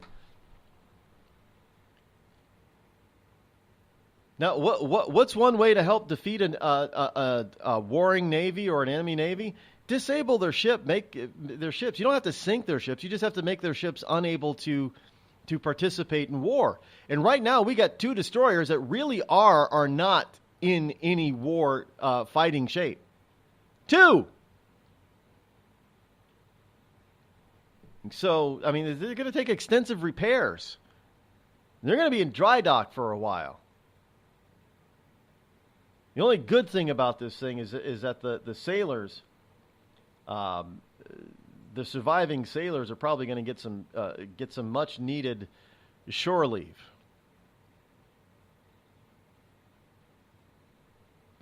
But this stuff it's got to be stopped now. It really has to be stopped and put a hold has to be put on this type of action now. Here's something from the Washington Times. Border wall has stopped chaos in Arizona. Yes, the last time a president visited the border in Yuma, Arizona was 2007, when President George W. Bush came to oversee the massive fence-building campaign he'd begun a year earlier, hoping to get getting a handle on the sea of illegal immigrants flowing north. 10 years later, President Trump visits Yuma. Later today, now the region is considered one of the border's clearest success stories. A surge in fencing and Border Patrol agents and a get-tough approach to prosecuting illegal immigrants have produced results that once seemed unimaginable. The number of illegal immigrants arrested, a rough yardstick of the overall flow, has dropped by a staggering 90% in the Border Patrol's Yuma sector. They no longer see banzai runs of hundreds of migrants breaking across the border. Property crimes are down. The number of migrants found dead while attempting the crossing is down. And so are the assaults on Border Patrol agents, which have fallen from 37 in 2005 to just 7. It was like somebody flipped a switch. Went from chaos to controlled border. Yuma County Sheriff Department Captain Eben Bratcher told the Washington Times during a visit to the region earlier this year. So border wall or fencing does work. And by the way, the Yuma fence, in the Yuma sector, it's not all that pretty. It's not pretty at all. In fact, it's very close to what I have seen. You know those 50 and 100 foot sheets of metal that get pounded into the ground to hold back earth when they build bridges or to hold back water when they're building bridges over water, what have you. You know the plates that I'm talking about. These are pretty close to that. It doesn't have to be pretty. It just needs to be effective and cheap and fast. And these things come in 50 and 100 foot lengths. I mean, again, you pound them 50. If it's 50 feet and 50 feet long, then you pound a thing 25 feet into the ground. It's half in the ground, half in the air. 25 feet in the air is pretty significant height. Well, man, then they'll just bury underneath it. Well, let them, then get the 100-foot long panels in. And you pound that sucker 50 feet into the ground. And if they want to dig, 51 or 55 feet underneath it, then so be it. They're going to do that. But no fence or wall is going to be 100% effective. But is it going to be 90%? That's what we got to shoot for. You get something that's sticking up 50 feet in the air, they're going to think twice about trying to climb over it that way. Nobody has any ladders or rope that's going to go. It's kind of, Game of Thrones has a wall, doesn't it? Well, no, we can't build an ice wall on our southern border with Mexico. Well, we could build a rock wall. I guess ice is a little bit more difficult to climb. Look, if we can build, I guess it would cost a whole hell of a lot if you built a cement wall that high. But if it takes a wall that high in order to make it effective, then so be it.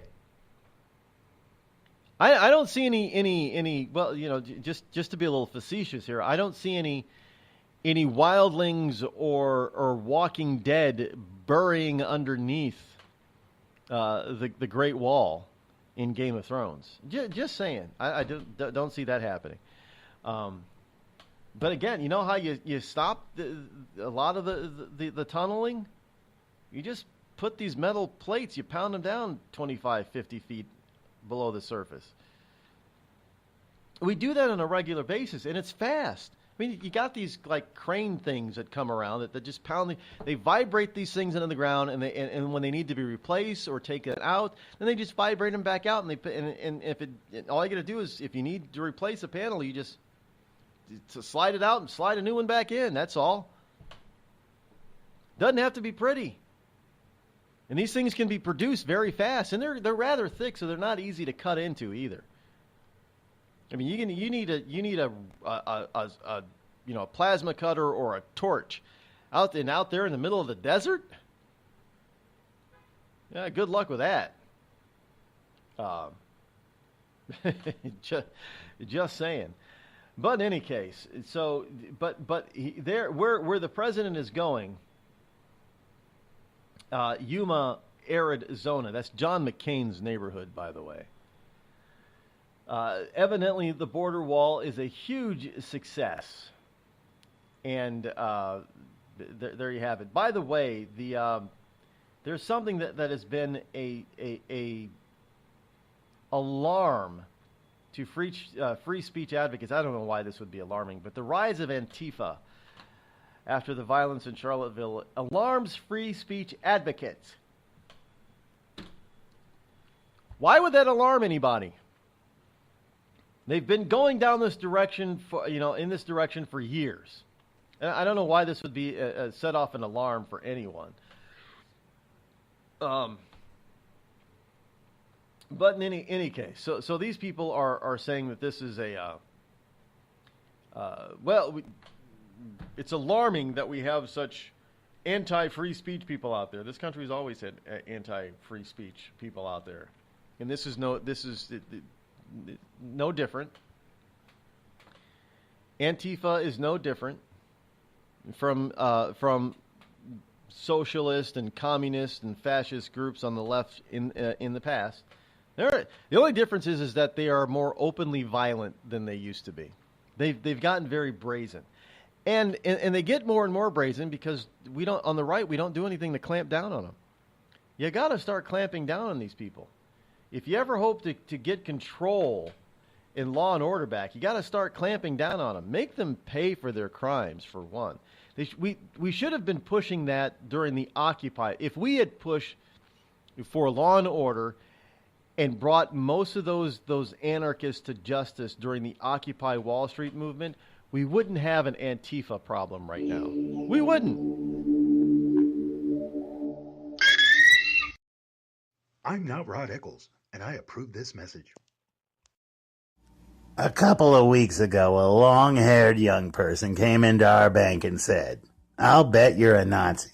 Well, I love America, support the Constitution, and believe in capitalism. So I told him I'm not a Nazi, and I'm not. So what happens? The punk breaks out 2 windows and pepper sprays an elderly woman in the face. You know, there's one thing about long-haired young people nowadays.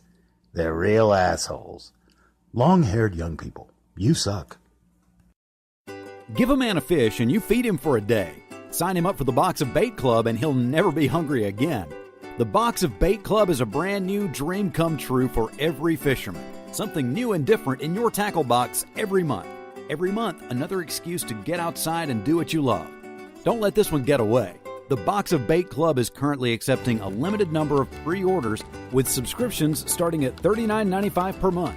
Find out more now. Log on to boxofbaitclub.com. Tired of paying outrageous prices for Viagra? Well, we have great news for you. Now you can finally get Viagra at huge discounts. Healthy Man allows you to save up to $500 on Viagra. Why pay U.S. pharmacy prices of $15 per pill or more when you can get Viagra for less than $3 a pill? Call today and get 40 Viagra pills for only $99. This can cost as much as $600 at your local pharmacy. You can't afford not to call us. If you want Viagra at the lowest prices, never pay $15 a pill pharmacy prices again. Get Viagra for less than $3 a pill. Call 800-595-2614 today and save up to $500 and get 40 pills for just $99. Healthy Man is fast, easy, and affordable. Operators are waiting at 595-2614 to take your call now. Call 800-595-2614. That's 800-595-2614. Again, 800-595-2614. We've all heard of male enhancement, but now there's an expert on true male enhancement in the areas that really count. In Herb Ellis's book, Husband 2.0, Real Male Enhancement, you'll find answers to questions like, why doesn't she want to have sex? A quick start, quick results workout guide, plus what you can do as a side hustle to make money now. With all the great tips in this book, every man can benefit. Get the book, Husband 2.0, Real Male Enhancement, on Amazon.com. It started with a knock, but it wouldn't end there. What happens in the story next, many wouldn't understand, and most wouldn't believe. 5 + 2 = Perfection by Samuel Rosette Jr. is a must-read. The scriptures within are reminders of the ancient past, and yet intriguingly infuses with texts which stand on the edge of the stage of relevancy. Available online at Westbow Press, Amazon, Books A Million, Barnes & Noble, and SamuelRosetteJr.com. Warning. Listening to the Rod Eccles Show by the Idiot Left may cause outrage, fear, a need for safety pins and/or spaces. If you experience any of these symptoms or are allergic to truth, tune in and learn something.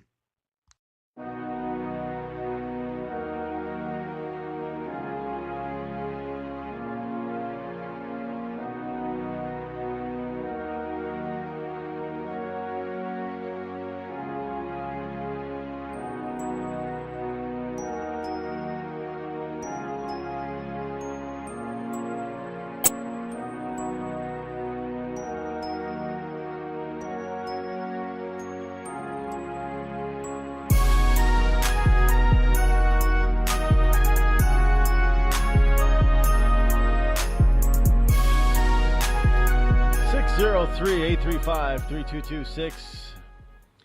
If you are worried about censorship on the internet, well, you're right to do so. You should be. And let me be clear on this. I don't, as far as the internet is concerned, I think I know there are caveats to this, obviously, but as long as something is legal, then I don't think it should be blocked or removed from the internet, because that is censorship, which is wrong. Now, the thing is, I don't have to agree with it.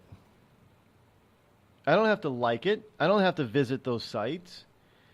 But ban of white nationalist website is raising fears of government censorship. Yes.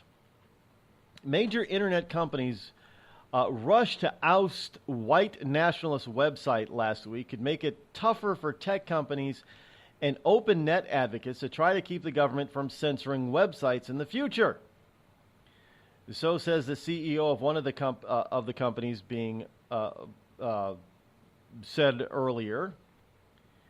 So GoDaddy, Google, and Cloudflare, a company that protects sites from being knocked offline, all booted Daily Stormer from their services after the white nationalist website cheered the neo-Nazi rally in Charlottesville, Virginia, and mocked the 32-year-old woman killed in the aftermath.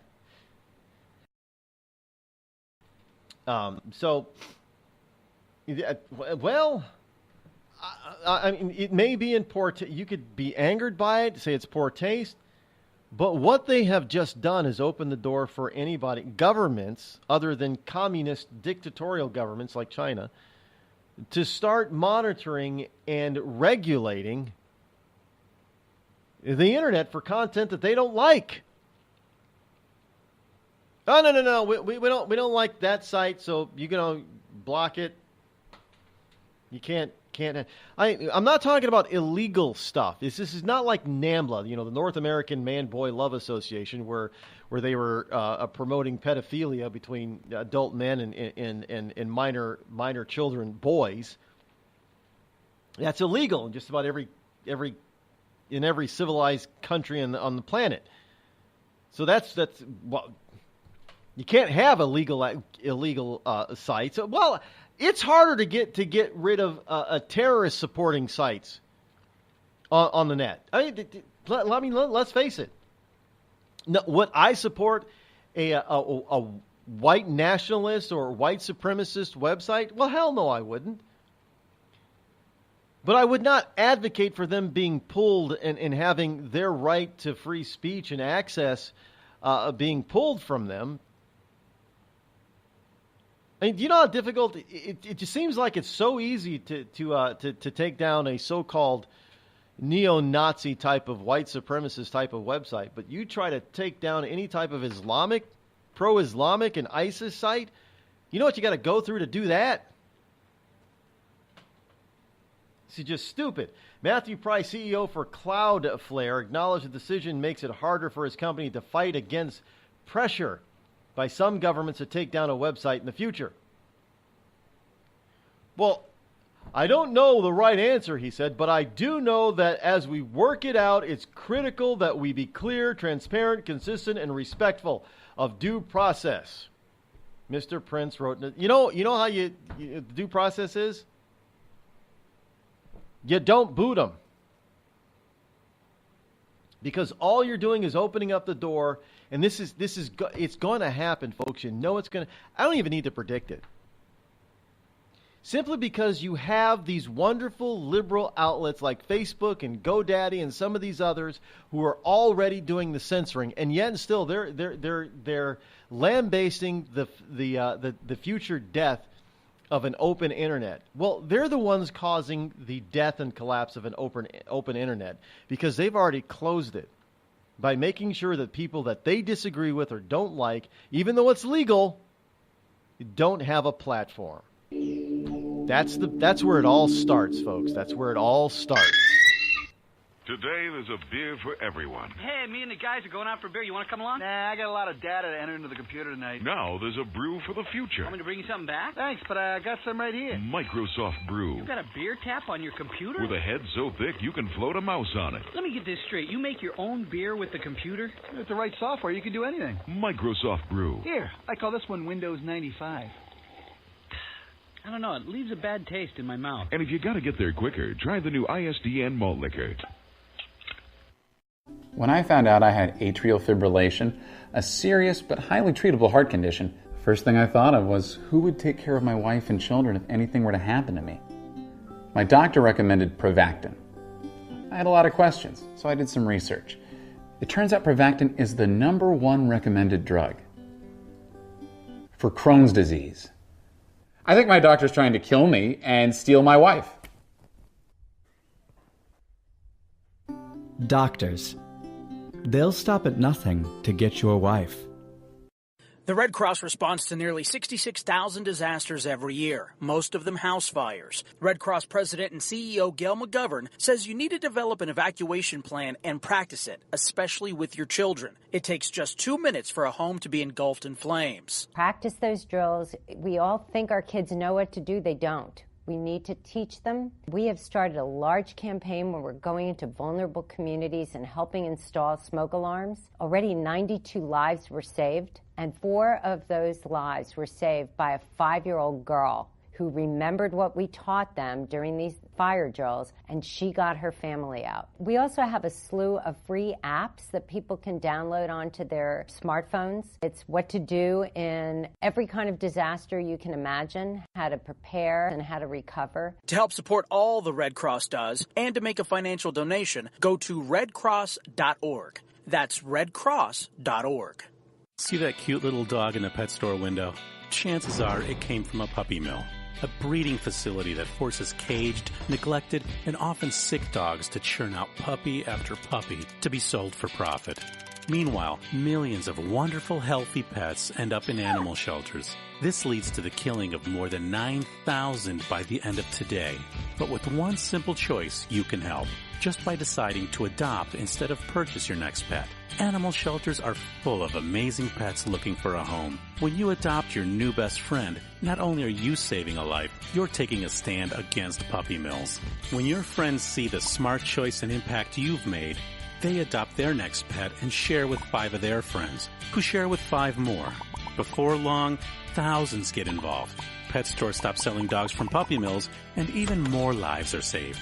And with your help, we can save them all. Visit bestfriends.org/puppymills to learn more. Every day, the men and women of the United States Marine Corps demonstrate their commitment to defend the American way of life. Since 1775, we have served our nation as a force in readiness. Get some rear security. From combat operations to humanitarian assistance in every corner of the world. No matter where the mission takes us today, or wherever our country needs us tomorrow, we always remember the land we call home. As Marines, we take a stand for each other, for our nation, for us all. The few, the proud, the Marines.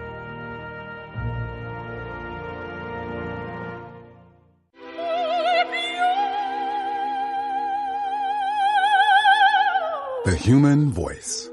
It can be sweet as music,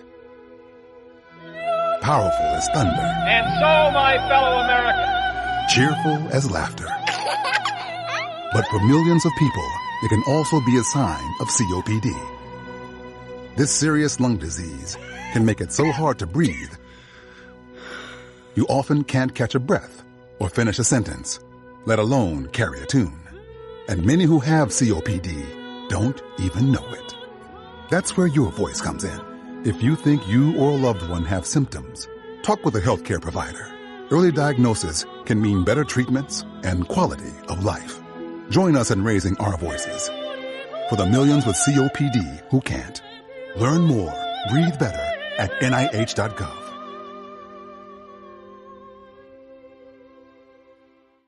As a mother, you don't want to have to worry about this bill is coming, but then she needs this chemo. That's a decision you shouldn't have to make. It's a huge burden lifted financially, and so it allows you to give singular focus to your child. I've never known a hospital that takes care of their patients so thoroughly. That was the first thing I was like, how are we going to do this? When they told us that we didn't have to pay a single bill, I was like, wow. They pretty much have saved us. It's like the world has been lifted off of your shoulders, and now your focus is supporting this child. There is not another hospital like St. Jude. The patient care is unmatchable. It saved my life. It saved my daughter's life. It saved our family. St. Jude Children's Research Hospital. Finding cures, saving children. Learn more at stjude.org. On the battlefield, there's a saying America's military men and women live by. Never leave a fallen warrior behind. Ever. Off the battlefield, Wounded Warrior Project operates with the same goal. We leave no warrior behind. Wounded Warrior Project is a non-profit organization created to help our men and women returning home with the scars of war. Whether those scars are physical or mental, we're here to make sure that they heal. And whether it's helping those with post-traumatic stress disorder live a normal life again, or giving much-needed support to injured warriors in veterans' hospitals. Because no one deserves our help more than the men and women who risk their lives to keep us safe. Wounded Warrior Project. We never leave a fallen warrior behind. Ever. Learn more about what we do at woundedwarriorproject.org. Zinc Media. Feel the power of knowledge.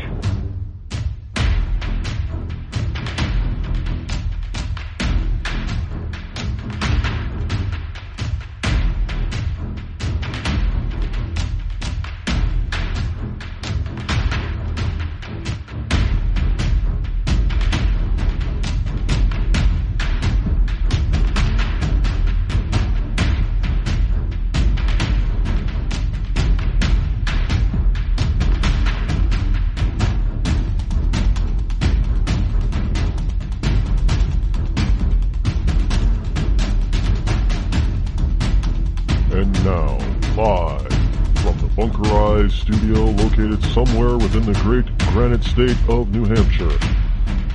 It's Rod Eccles.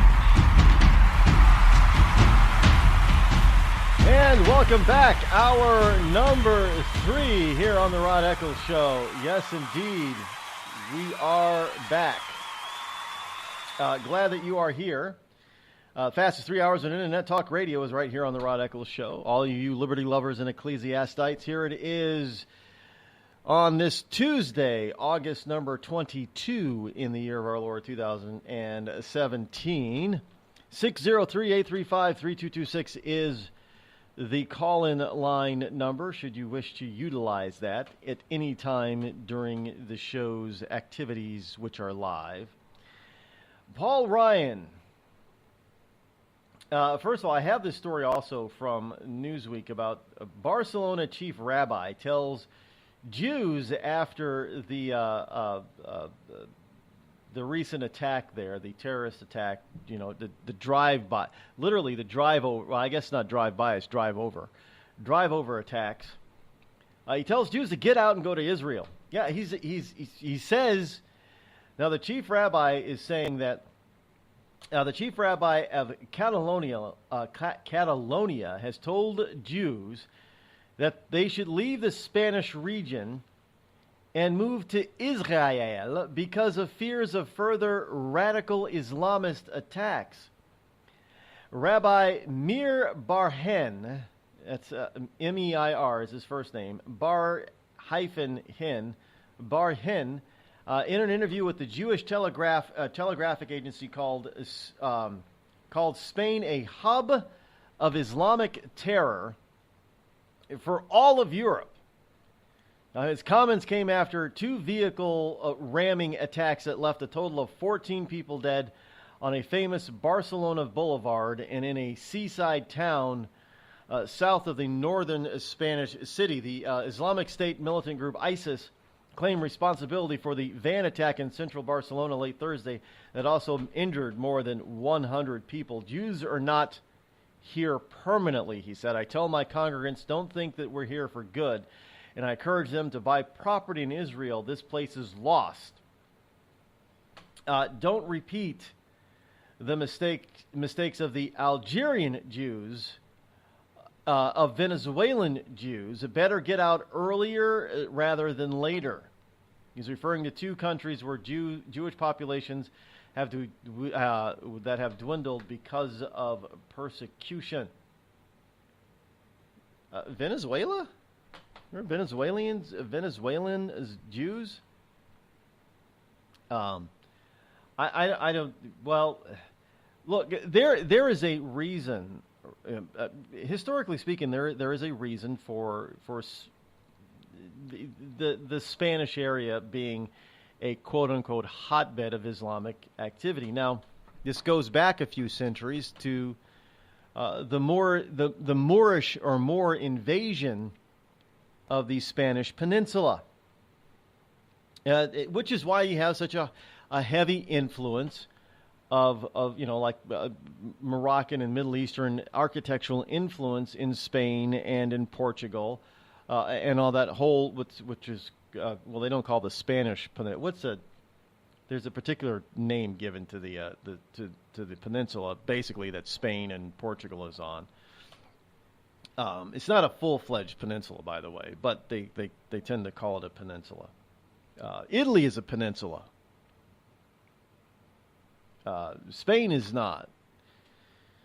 But that region of Europe has a heavy influence of Moorish activity in the past, and Moors were Islamic. Now Spain went heavily Catholic after the Moors were defeated and they retreated. But it's a very highly Catholic country today, but it still has a lot of the influence and a lot of, I guess you could say, sympathies for Islamic ideals. Thank you. The Iberian Peninsula. Thank you, CS. See, I knew that there was a particular name for it, and I just couldn't think of it at the top of my head. I can't remember everything. There's a vast amount of knowledge out there, and I remember a lot of it, but sometimes I just forget the particular name that something is called. Forgive me if I space out once in a while here on the air in the morning. But this just goes to show you I don't write all this stuff down, and I don't read it from a script. But I do know what I'm talking about. But anyway, there's a lot of influence, historical influence, within that region. And I mean, let's face it. Well, this is the whole part of. This is the whole. How can I say this without offending anybody? Now, Spaniards tend to be. Now, true Spaniards and Portuguese people, they tend to have a more tanned complexion. Well, part of the reason is because of all the mixing all those centuries ago with Arabic and Persian Islamic soldiers. They also tended to be a darker complexion. And there was a lot of mixing back in the day. It's just the same thing with the Spanish mixing with Filipinos in the Philippines. So much so that their language, the Filipino language and culture and names, have been changed. And you go to the Philippines and you get there's a heavy Spanish influence there. Both in names and in language and a little bit in culture. Well, their language is Tagalog, which is influenced heavily by Spanish and English. I have no idea how they came up with that language in the Philippines, but that's what it is. And we see this all over the globe, where there has been a tremendous amount of racial mixing, if you want to say it, to come up with a type of race all its own. And South Americans, the Latinos, there's a lot of Spanish there, Spanish and Portuguese, mixing in with the native population to come up with this Latino thing. I mean, look, in some south of the border nations, the influence is more evident than in others. I mean, if you actually look at some of the pictures, some paintings and stuff, and you know what the Incas and Mayans and all the, you know what they look like, you see that influence is still there. But you can also see that they don't look exactly like they did back then, because there's a heavy Spanish and European influence. Spanish and Portuguese and German. Believe it or not, a lot of German influence down there. In South America, which is really kind of scary. So this is what's, you got to understand the history of mankind. So if there's still influence from all those centuries ago, and I don't know, what's the king's Spanish Philip? Well, Felipe. I think that's his name, right? It's hard to believe that Spain has a monarch, but he does, and he still has some political power and influence, a lot more than the British monarchy does. So he's got. There are people that are calling for the king of Spain to just basically change the whole system and just rid his nation of this stuff. But you got to understand, King Philip is rather. It seems that he's fallen to the globalist side. Now, I don't. There are some people that are saying that that's not really truly him, but and that for political expediency he has to accept this. But if that's in either case, he needs to do an about face. Philip needs to flip and protect his own people and his own nation from this secondary, this new Moorish invasion. And that's what it is. It's the Moors tried to invade Europe centuries ago, and they failed. So this is their second attempt. This is their second full-fledged attempt to invade Europe, and they're succeeding this time. Where they failed before, they're succeeding now, and they're only succeeding simply because Europeans are allowing it to happen instead of fighting back. And you got a bunch of people who say either fight back or leave. And this rabbi, chief rabbi, is telling Jews, well, since they're not going to fight back, leave. Go to Israel, where they will fight back, and you will be somewhat protected. Because right now you're just open fodder, according to this rabbi in Spain. And let's face it, folks, they don't need guns anymore. They've gotten away from guns. And they're really getting away from explosives as well, because explosives of late haven't seemed to work for these people. Now, I don't know if they're just getting bad information, or they don't know how to build properly, or they can't follow instructions or directions. But as far as the bombing of places is concerned, it's easier and cheaper and faster just to go get a truck, steal a truck, rent a truck, doesn't matter, and start running people over. The body count can be extremely high, as we have seen. Even more so than if you tried bombing someplace. And there's less chance of you getting caught, because, you got to buy bomb components, and somebody as hyper alert as many law enforcement agencies in the Western world are today, they can pick up somebody who's buying stuff to make a bomb. But just out of the blue, one day you can just, you could be a member of a terrorist cell, and just out of the blue you can say, "Hey, Ahmed, go rent a truck today and run down 100 people," and there you go. That's what's happening. And it's not just, it's happening all over in Europe. It's happening in France. It's happening in Germany. It's happening in England. It's happening in Spain. It's happening in the Nordic countries. What do we have? Finland? A terrorist knife attack in Finland, for God's sake.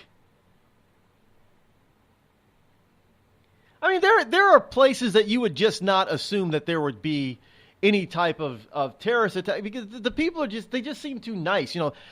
Sweden, Finland, and Norway. I mean, why would you have a terrorist attack in Sweden, Finland, or Norway? But they have, because they've let these people in.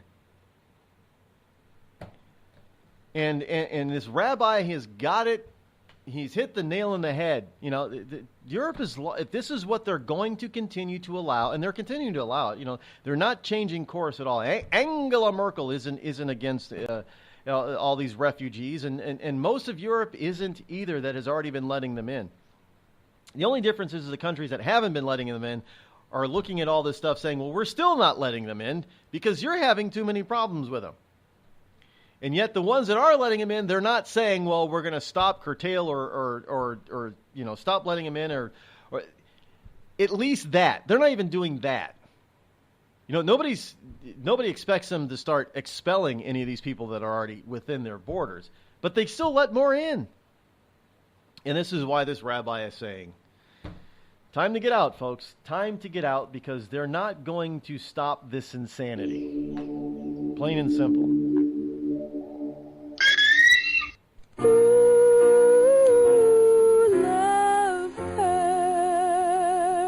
Yes, love hurts. It can hurt emotionally, but more important, it can also hurt you physically. It can hurt you in a way which nobody who owns a hot tub and lives in California can afford to be unaware of. Yes, I'm talking about California hot tub rectal gonorrhea. This painful, incurable disease can make an enjoyable soak in a hot tub with family, friends, and dog into a literally unforgettable experience. If you catch California hot tub rectal gonorrhea, not only will you walk around feeling like you're about to pass a twisted sardine can lid, you'll also smell like a pile of burning tractor tires. So don't jump out of the frying pan and into the hot tub, because if you get California hot tub rectal gonorrhea, it'll really burn your ass. This has been a public service message brought to you by the Citizens Against CHTRG Foundation. California hot tub rectal gonorrhea. We're not going to take it sitting down. Tired of paying outrageous prices for Viagra? Well, we have great news for you. Now you can finally get Viagra at huge discounts. Healthy Man allows you to save up to $500 on Viagra. Why pay U.S. pharmacy prices of $15 per pill or more when you can get Viagra for less than $3 a pill? Call today and get 40 Viagra pills for only $99. This can cost as much as $600 at your local pharmacy. You can't afford not to call us. If you want Viagra at the lowest prices, never pay $15 a pill pharmacy prices again. Get Viagra for less than $3 a pill. Call 800-595-2614 today and save up to $500 and get 40 pills for just $99. Healthy Man is fast, easy, and affordable. Operators are waiting at 595-2614 to take your call now. Call 800-595-2614. That's 800-595-2614. Again, 800-595-2614. It started with a knock, but it wouldn't end there. What happens in the story next, many wouldn't understand, and most wouldn't believe. 5 + 2 = Perfection by Samuel Rosette Jr. is a must-read. The scriptures within are reminders of the ancient past, and yet intriguingly infuses with texts which stand on the edge of the stage of relevancy. Available online at Westbow Press, Amazon, Books A Million, Barnes & Noble, and SamuelRosetteJr.com. We've all heard of male enhancement, but now there's an expert on true male enhancement in the areas that really count. In Herb Ellis's book, Husband 2.0, Real Male Enhancement, you'll find answers to questions like, why doesn't she want to have sex? A quick start, quick results workout guide, plus what you can do as a side hustle to make money now. With all the great tips in this book, every man can benefit.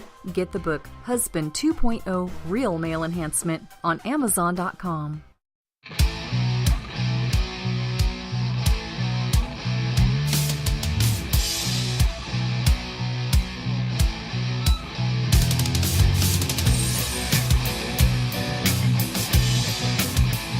403-835-3226.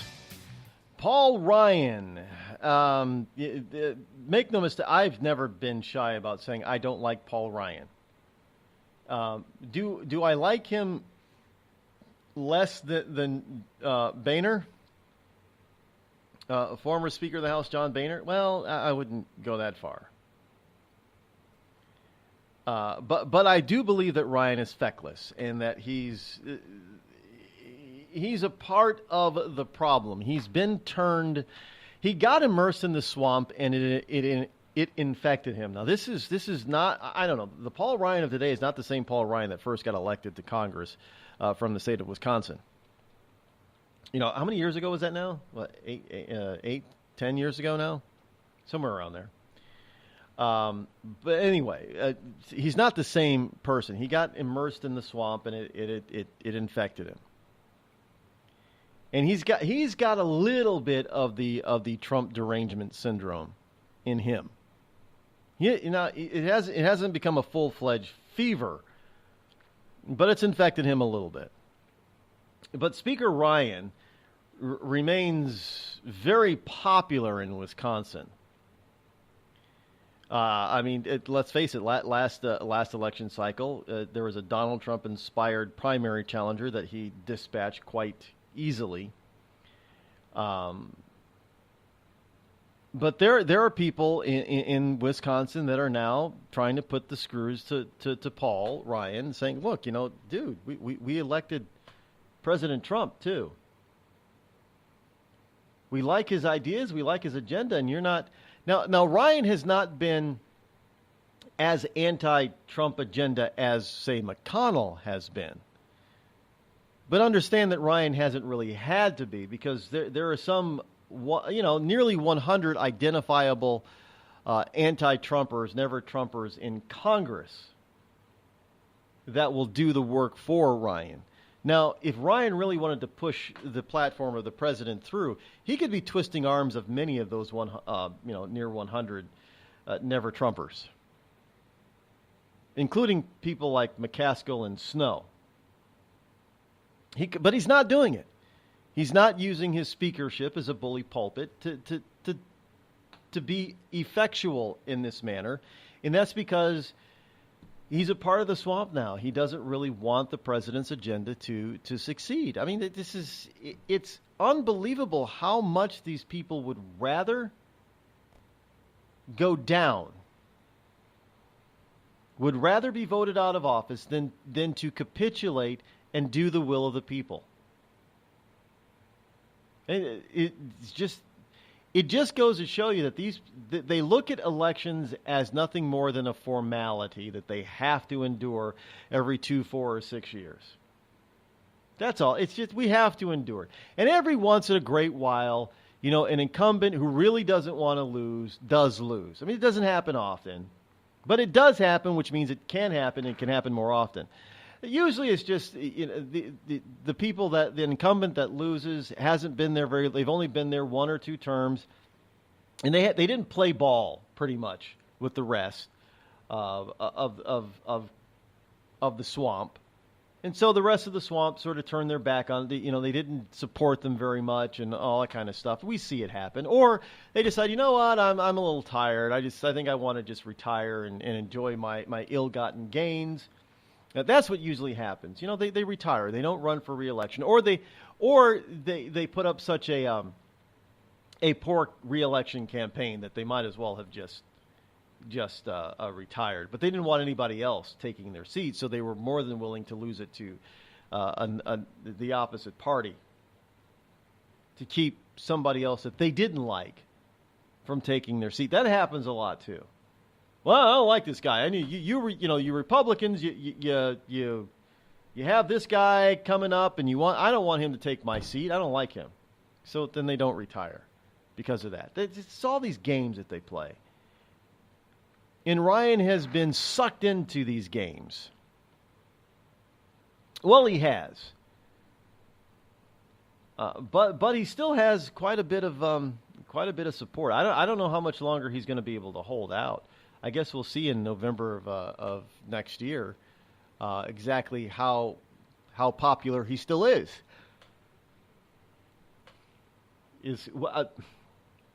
Will there be challenges to his speakership? Only if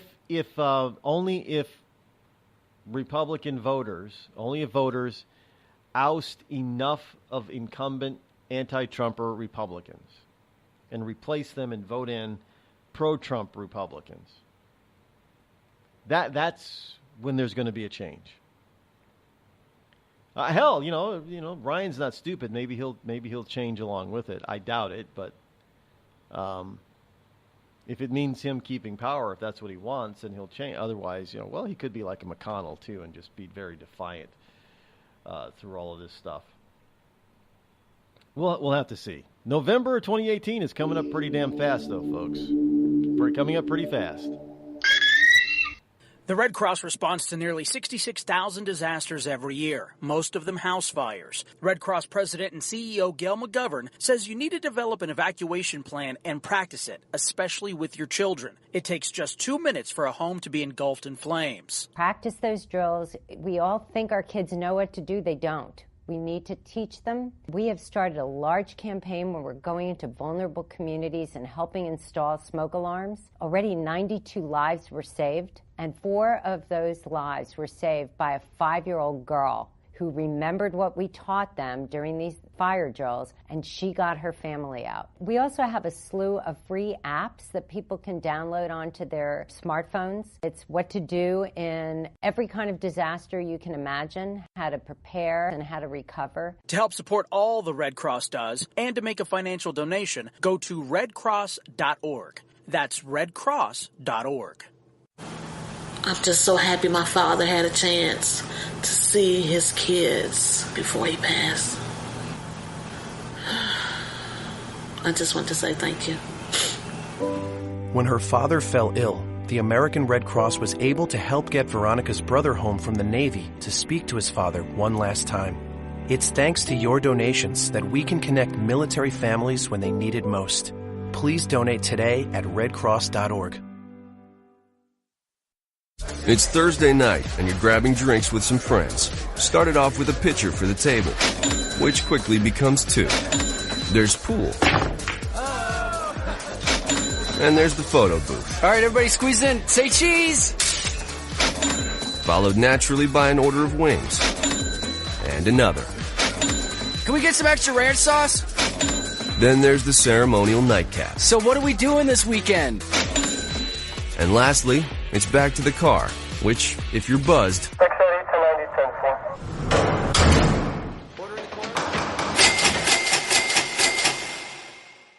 could be the most expensive night of your life. Getting pulled over for buzz driving could cost you around $10,000 in fines, legal fees, and increased insurance rates. Nothing kills a buzz like getting pulled over for buzz driving, because buzz driving is drunk driving. Brought to you by the National Highway Traffic Safety Administration and the Ad Council. Every day, the men and women of the United States Marine Corps demonstrate their commitment to defend the American way of life. Since 1775, we have served our nation as a force in readiness. Get some rear security. From combat operations to humanitarian assistance in every corner of the world. No matter where the mission takes us today, or wherever our country needs us tomorrow, we always remember the land we call home. As Marines, we take a stand for each other, for our nation, for us all. The few, the proud, the Marines.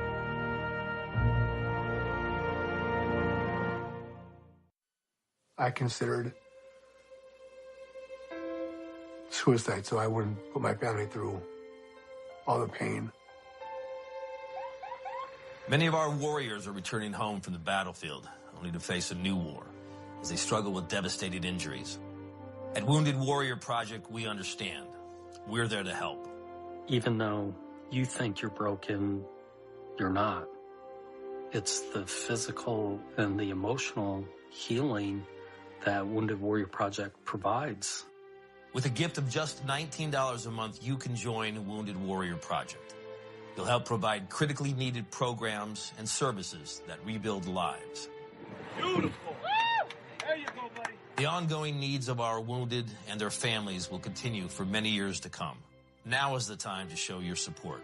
Call now or go online with your gift of just $19 a month, and we'll send you this Wounded Warrior Project blanket. It made me feel that there's people out there that care about us. After this event, we can finally maybe start to heal as a family and move forward. We need your help. The families are hurting. For many of our wounded heroes, the greatest casualty is being forgotten. That's why your gift of just $19 a month is so important. Please, call or go online right now.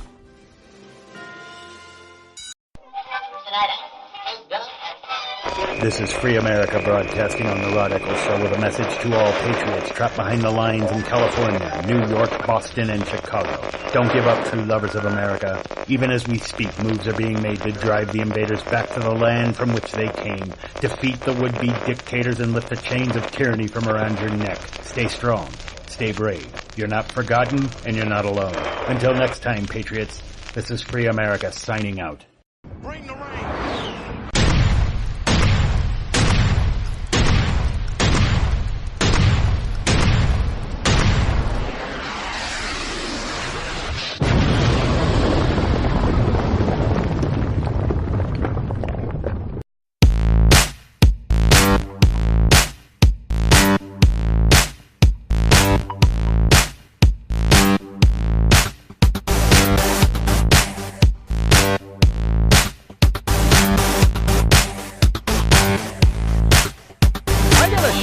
For some of you people out there, you know, there are a lot of Jewish people in Spain, evidently. Do you know who's Jewish on his mother's side? Who's a very famous Spaniard? Julio Iglesias. Yes, indeed. In fact, his full name is Julio José Iglesias de la Cueva. And the name De La Cueva means cave dwellers, which was a common name that Jews had way back in the day when they were hiding out in the Spanish zones, you know, hiding from their enemies. And he gets that from his mother's a De La Cueva. His father is Iglesias. Now, I don't understand how the Spanish names rate and they're very confused. Well, if you understood how they work, they're not very confusing. But to an outsider, they're very confusing, which is why the Spaniards typically have such long names like Julio José Iglesias de la Cueva. By the way, he's a junior. Julio Iglesias is a junior. His father was a medical doctor. And quite ironically, he was the country's youngest, at the time, youngest gynecologist. I kid you not. At least that's what Wikipedia says about him. And wildly successful. But he's Jewish on his mother's side. Just saying. But I don't. That's part of the mystique about the Spanish language and Spanish names, is that they can have names that are 10 feet long, but it's kind of, to listen to them rattle it off, it's pretty damn cool. And you got to say it kind of fast, and you have to say it very seriously. So you have to say it as if you're Antonio Banderas saying Julio. I can't even say it fast. Julio José Iglesias de la Cueva. Hey, that sounds pretty good if I do say so myself. Just saying. Maybe I should have took Spanish in high school and not French. But anyway. Yeah, so the rabbi knows what he's talking about. There's a lot of Jews in Spain. A lot of Jews in Spain. So even people you don't expect to at least be partially Jew are Jewish, like Julio Iglesias, the international, which means that Julio Iglesias Jr., which is really the third, I'm guessing, but the son, the international music star son, who thinks he can sing. Now, he can't really. This is one of those areas where talent isn't always passed down in the genes. Now, Julio Iglesias, the international music star, he had a beautiful voice. The man had talent. Obviously, he sold a ton of records. He's like one of the top-selling international artists in history. Now, the current Julio Iglesias Jr., not so much. Not a big fan of his. Don't think he's got a whole hell of a lot of talent. But he's got the name, so that's carried him through. But it's really weird because I do believe Julio Iglesias, well, he's not a junior, but Julio Iglesias' father is a senior, and Julio Iglesias' son, Julio Iglesias, is junior. I don't know how that works, but in any case, it skips a generation. I don't know. Let's see. We have CS calling in. Yes, you're about to weigh in on my mispronunciation of and mischaracterization of Spanish names, aren't you? No, not at all. I mean, oh, okay. No, my name is like a freaking mile long itself. I mean, come on. Caín Sebastián Antonio Manuel Rodriguez Walker? Serious? Oh, you got to throw in the Walker there. Okay. I mean, that is my full name, and it's ridiculous. I mean, that's something that my parents, when they escaped the real fascists of Spain, Franco, that's a tradition that they brought with them from Spain. And I just wanted to say that yes, we do have a very sexy language. Yeah, well, when it comes to they often do, like the ultra liberals here try to do, but they also combine they often combine the paternal and maternal last names, and that's how the children get such long names, because they just keep adding on to them instead of chopping them off at some point. The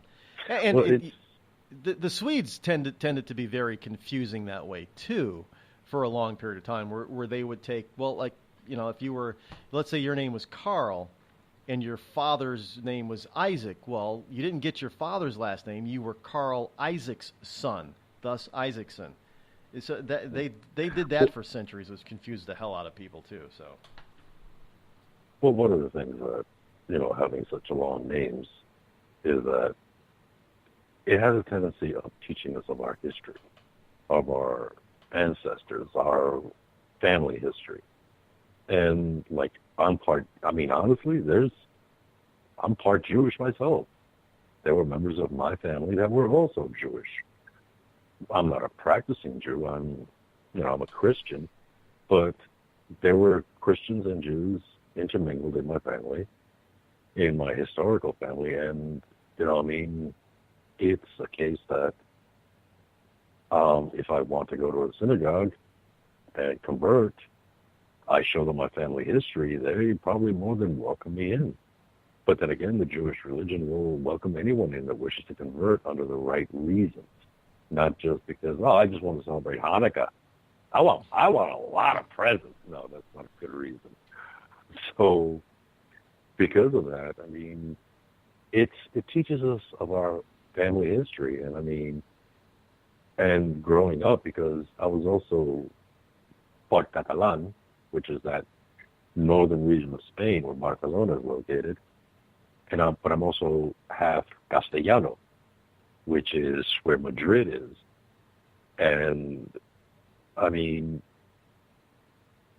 there's a rich cultural history or intermingling of cultures there, because my father, who was the Catalan, was also part French, because parts of his family came from the French islands located just off the coast of Spain. And there's that rich cultural history right there as well from within that region. And growing up, when my father found out that I was a Real Madrid fan, he almost disowned my butt, because he was Español all the way. He was Español, and Español is in the Catalan region.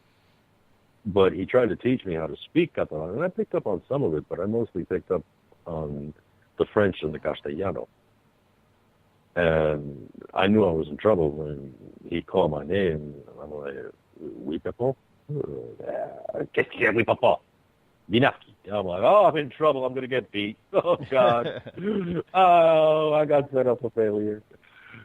You know, my mother, when she would call me by my first and second name, you know, Kain Chastian. I'm like, oh, she's going to beat me now. Damn. Yeah, so it was a trip growing up in that kind of a household. And for some reason, like the Puerto Rican, the Cuban, Dominican girls loved the Spanish accent from Spain. They just loved it. And I used it to my advantage. Well, there you go. Use whatever you got to your advantage. Well, it is a sexy language, especially when you have, you know, people like Julio Iglesias and Antonio Banderas speaking it. So of course it's very sexy stuff. That's what I was like. I mean, I did make fun of my dad growing up because he used to speak with that Spanish accent when he spoke in English. So I mean, he would sit there and he's like, "Allow me to explain this to you very clearly, so that way there's no misunderstanding. At any point in time you desire to raise your voice to your mother, I will beat you senseless. Do you understand this? I speak to you in English so you can understand me much better." I'm like, "Yeah, I got it. No problem. I read you loud and clear."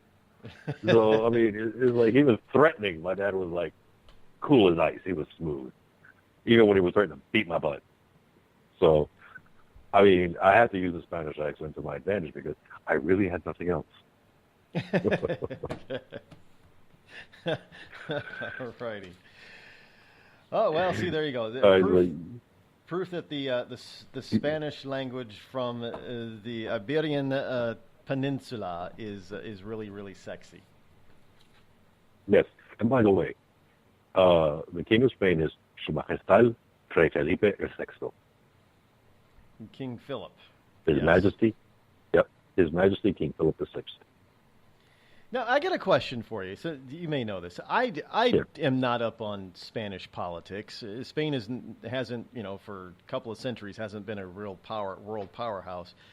Does the King of Spain really hold a lot of power? He's not a figurehead like the British monarchy, but he's not in full control like, say, King Saud in Saudi Arabia, or even Queen Beatrix up in the Netherlands. So where does his power lie?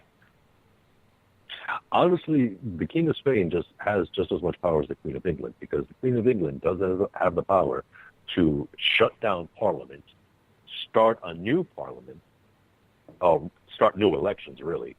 And she also has the power to declare war. So the Queen of England does have substantial powers. So does, you know, like I said, Su Majestad King Philip VI. They both have the same powers. He also has the power to create economic connections with other countries. Spain has a great deal of influence in Central and South America through the Latin economic programs or development that goes on. So he does have that power also to expand Spain economically. He does also have the right to gather Parliament together and tell them we're pulling out of the EU.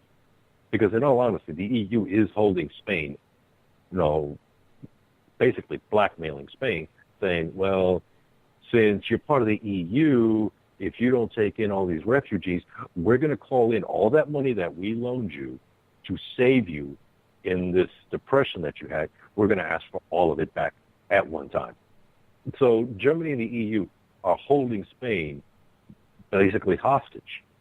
But the king does have as much power as the Queen of England. In fact, they're even related. Well, yeah, the European royals are pretty much all interrelated at some point. Very close. Because, well, I mean, let's face it, the House of Windsor is not exactly old British either. It's of German descent, so. Right, like Queen Victoria of England. That is Queen Elizabeth's great-grandmother. Well, she was also King Juan Carlos, who's the father of King Philip, also his great-grandmother. So even though it's distant, Queen Victoria and King Philip, or King Juan Carlos, all three of them are related because of Victoria. Gotta love it. That's the only way you keep it in the family, I guess. Keep it all in the family. That's thick and twisted. Anyway, I will call you tomorrow with my report. You guys have a great one and take care. All right, thanks. Yes, talk to you tomorrow. Hey, British, royals. Actually, the Queen has more power than still left in her old fingers than I thought she did. But who knew?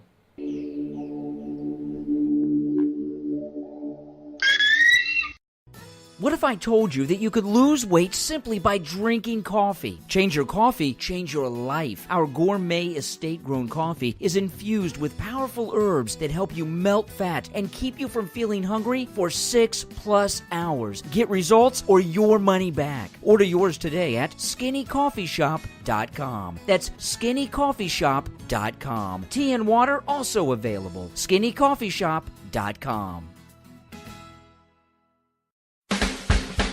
Have a legal problem and need some serious legal advice?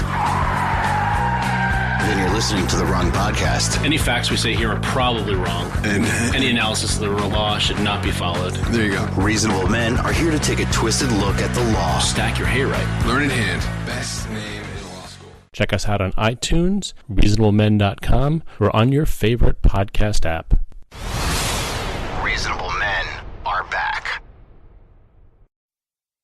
Tired of paying outrageous prices for Viagra? Well, we have great news for you. Now you can finally get Viagra at huge discounts. Healthy Man allows you to save up to $500 on Viagra. Why pay U.S. pharmacy prices of $15 per pill or more when you can get Viagra for less than $3 a pill? Call today and get 40 Viagra pills for only $99. This can cost as much as $600 at your local pharmacy. You can't afford not to call us. If you want Viagra at the lowest prices, never pay $15 a pill pharmacy prices again. Get Viagra for less than $3 a pill. Call 800-595-2614 today and save up to $500 and get 40 pills for just $99. Healthy Man is fast, easy, and affordable. Operators are waiting at 595-2614 to take your call now. Call 800-595-2614. That's 800-595-2614. Again, 800-595-2614.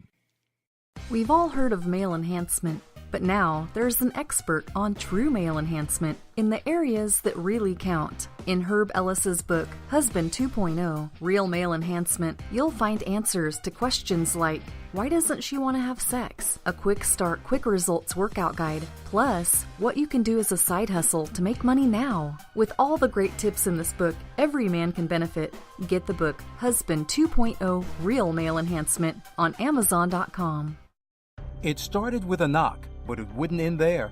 What happens in the story next, many wouldn't understand, and most wouldn't believe.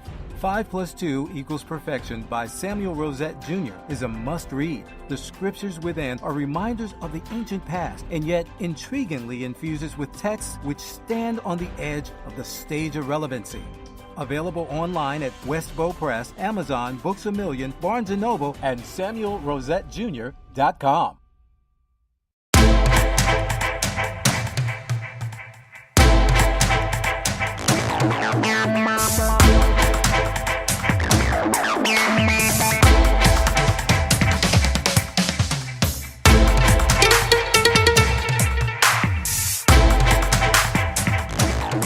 So, Rod, here's a question for me. Why haven't you talked about anything about Trump today? Well, because, really a lot of this stuff, if you're talking about the Afghanistan thing, everybody else is going to be talking about it ad nauseum for the entire rest of the day. Yes, I know, I saw it. He's going to increase our presence in Afghanistan by some 4,000 troops. He's following the advice of one of his, some of the generals, military leaders in charge of the war over there in Afghanistan, and that's a good thing. I mean, look, if you're going to get, he's saying, we're not going there to build anything. We're going in there to win the war. We're not going. Military isn't going to be there to nation build. They're going to be there to kill people and break things and to kick some ass and win the war finally. So that's hopefully they can get that accomplished over the next few years. If that's what it takes, the 4,000 troops in order to get this done, so that Afghanistan can honestly reestablish itself and join the rest of the world community. At least pull itself out of the hellhole that it once was. Then that's what we should do. Here's something you're not going to hear about. Coeur d'Alene, Idaho, not Idaho. That's Coeur. Coeur d'Alene is D'*A*L*E*N*E. Idaho, a second grader at Hayden Meadows Elementary School in Coeur d'Alene, Idaho, has a goal to raise money to help outstanding school lunch debts of families in the Coeur d'Alene School District. Yes, via her lemonade stand. Now, hopefully she doesn't get shut down for not having a business license. Because, kids all over the country they've had their lemonade stands shut down because, they didn't have a business license or they didn't have a permit, a restaurateur's permit or some stupid, ridiculous thing like that. But this is not her first limousine stand anyway. The little girl's name is Amiah, A-M-I-A-H. She's 6 years old. She's raised more than $40 at her first lemonade stand, and she's out to raise even more on her second lemonade stand. She's even got a thing online. Well, she's on Facebook. And she's got a GoFundMe account to raise lunch money. But now this is actually pretty sad. To raise lunch money for people who can't afford the low price of lunch. Well, if shouldn't they be able to get help somewhere else? But I'm assuming there's a help other places available. But instead, here's this little girl, 6-year-old, who can be more efficient in the private sector than big adult government bureaucrats. That's pretty sad. Little girl, 6 years old, going into the second grade. She's been helping out her fellow students with their school lunch debt, where evidently they can't do it in the government. And finally today, Facebook usage among teens set to drop in U.S., so says an eMarketer. Facebook, luckily it owns Instagram, but this year the world's largest social network will see a decline among teen users in the U.S., according to a forecast by eMarketer. It's the first time that the research company has predicted a fall in Facebook usage for any age group. Now, you also got to remember this age group is called Generation Z, and they're ending up being more conservative than their predecessor, a group of friends, if you will. Some of them have their older siblings are in the group known as millennials. Now, eMarketer predicts 14.5 million people from the ages of 12 to 17 will use Facebook in 2017, a drop of nearly 3.5% from the prior year. Teens are migrating instead to Snapchat, and Facebook-owned Instagram, the photo-sharing app that Facebook is currently touting. But Facebook has continued to grow around the world with more than 2 billion users this year, but younger people are finding it less compelling for obvious reasons because, there's a lot of this, Facebook has done a lot of censoring, if you will, of people's postings, pictures, and what they say and all kinds of, and people are sick of that. Even the younger generations, they are.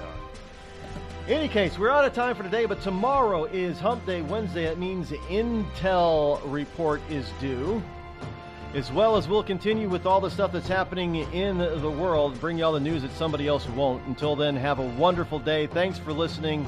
I'm Rod Eccles. I'm out.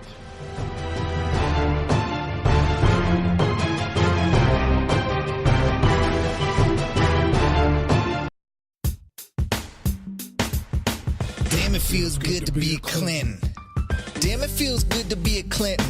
A shameless politician always plays her cards right. Got a crew for the fight on the airwaves. Lapdogs in the press keep their mouths tight. Cause a Clinton never needs to explain what, why it is what they done or with who. A real Clinton knows that they're entitled, and you don't get to know what they do. What difference does it make? For a Clinton, what's loaded in some fat Oppo file? A Clinton plays the victim for promotion. A Clinton kills it off with a smile. Damn, it feels good to be a Clinton. A server full of secrets ain't no thing. Damn, it feels good to be a Clinton. Nothing ever hits with the sting.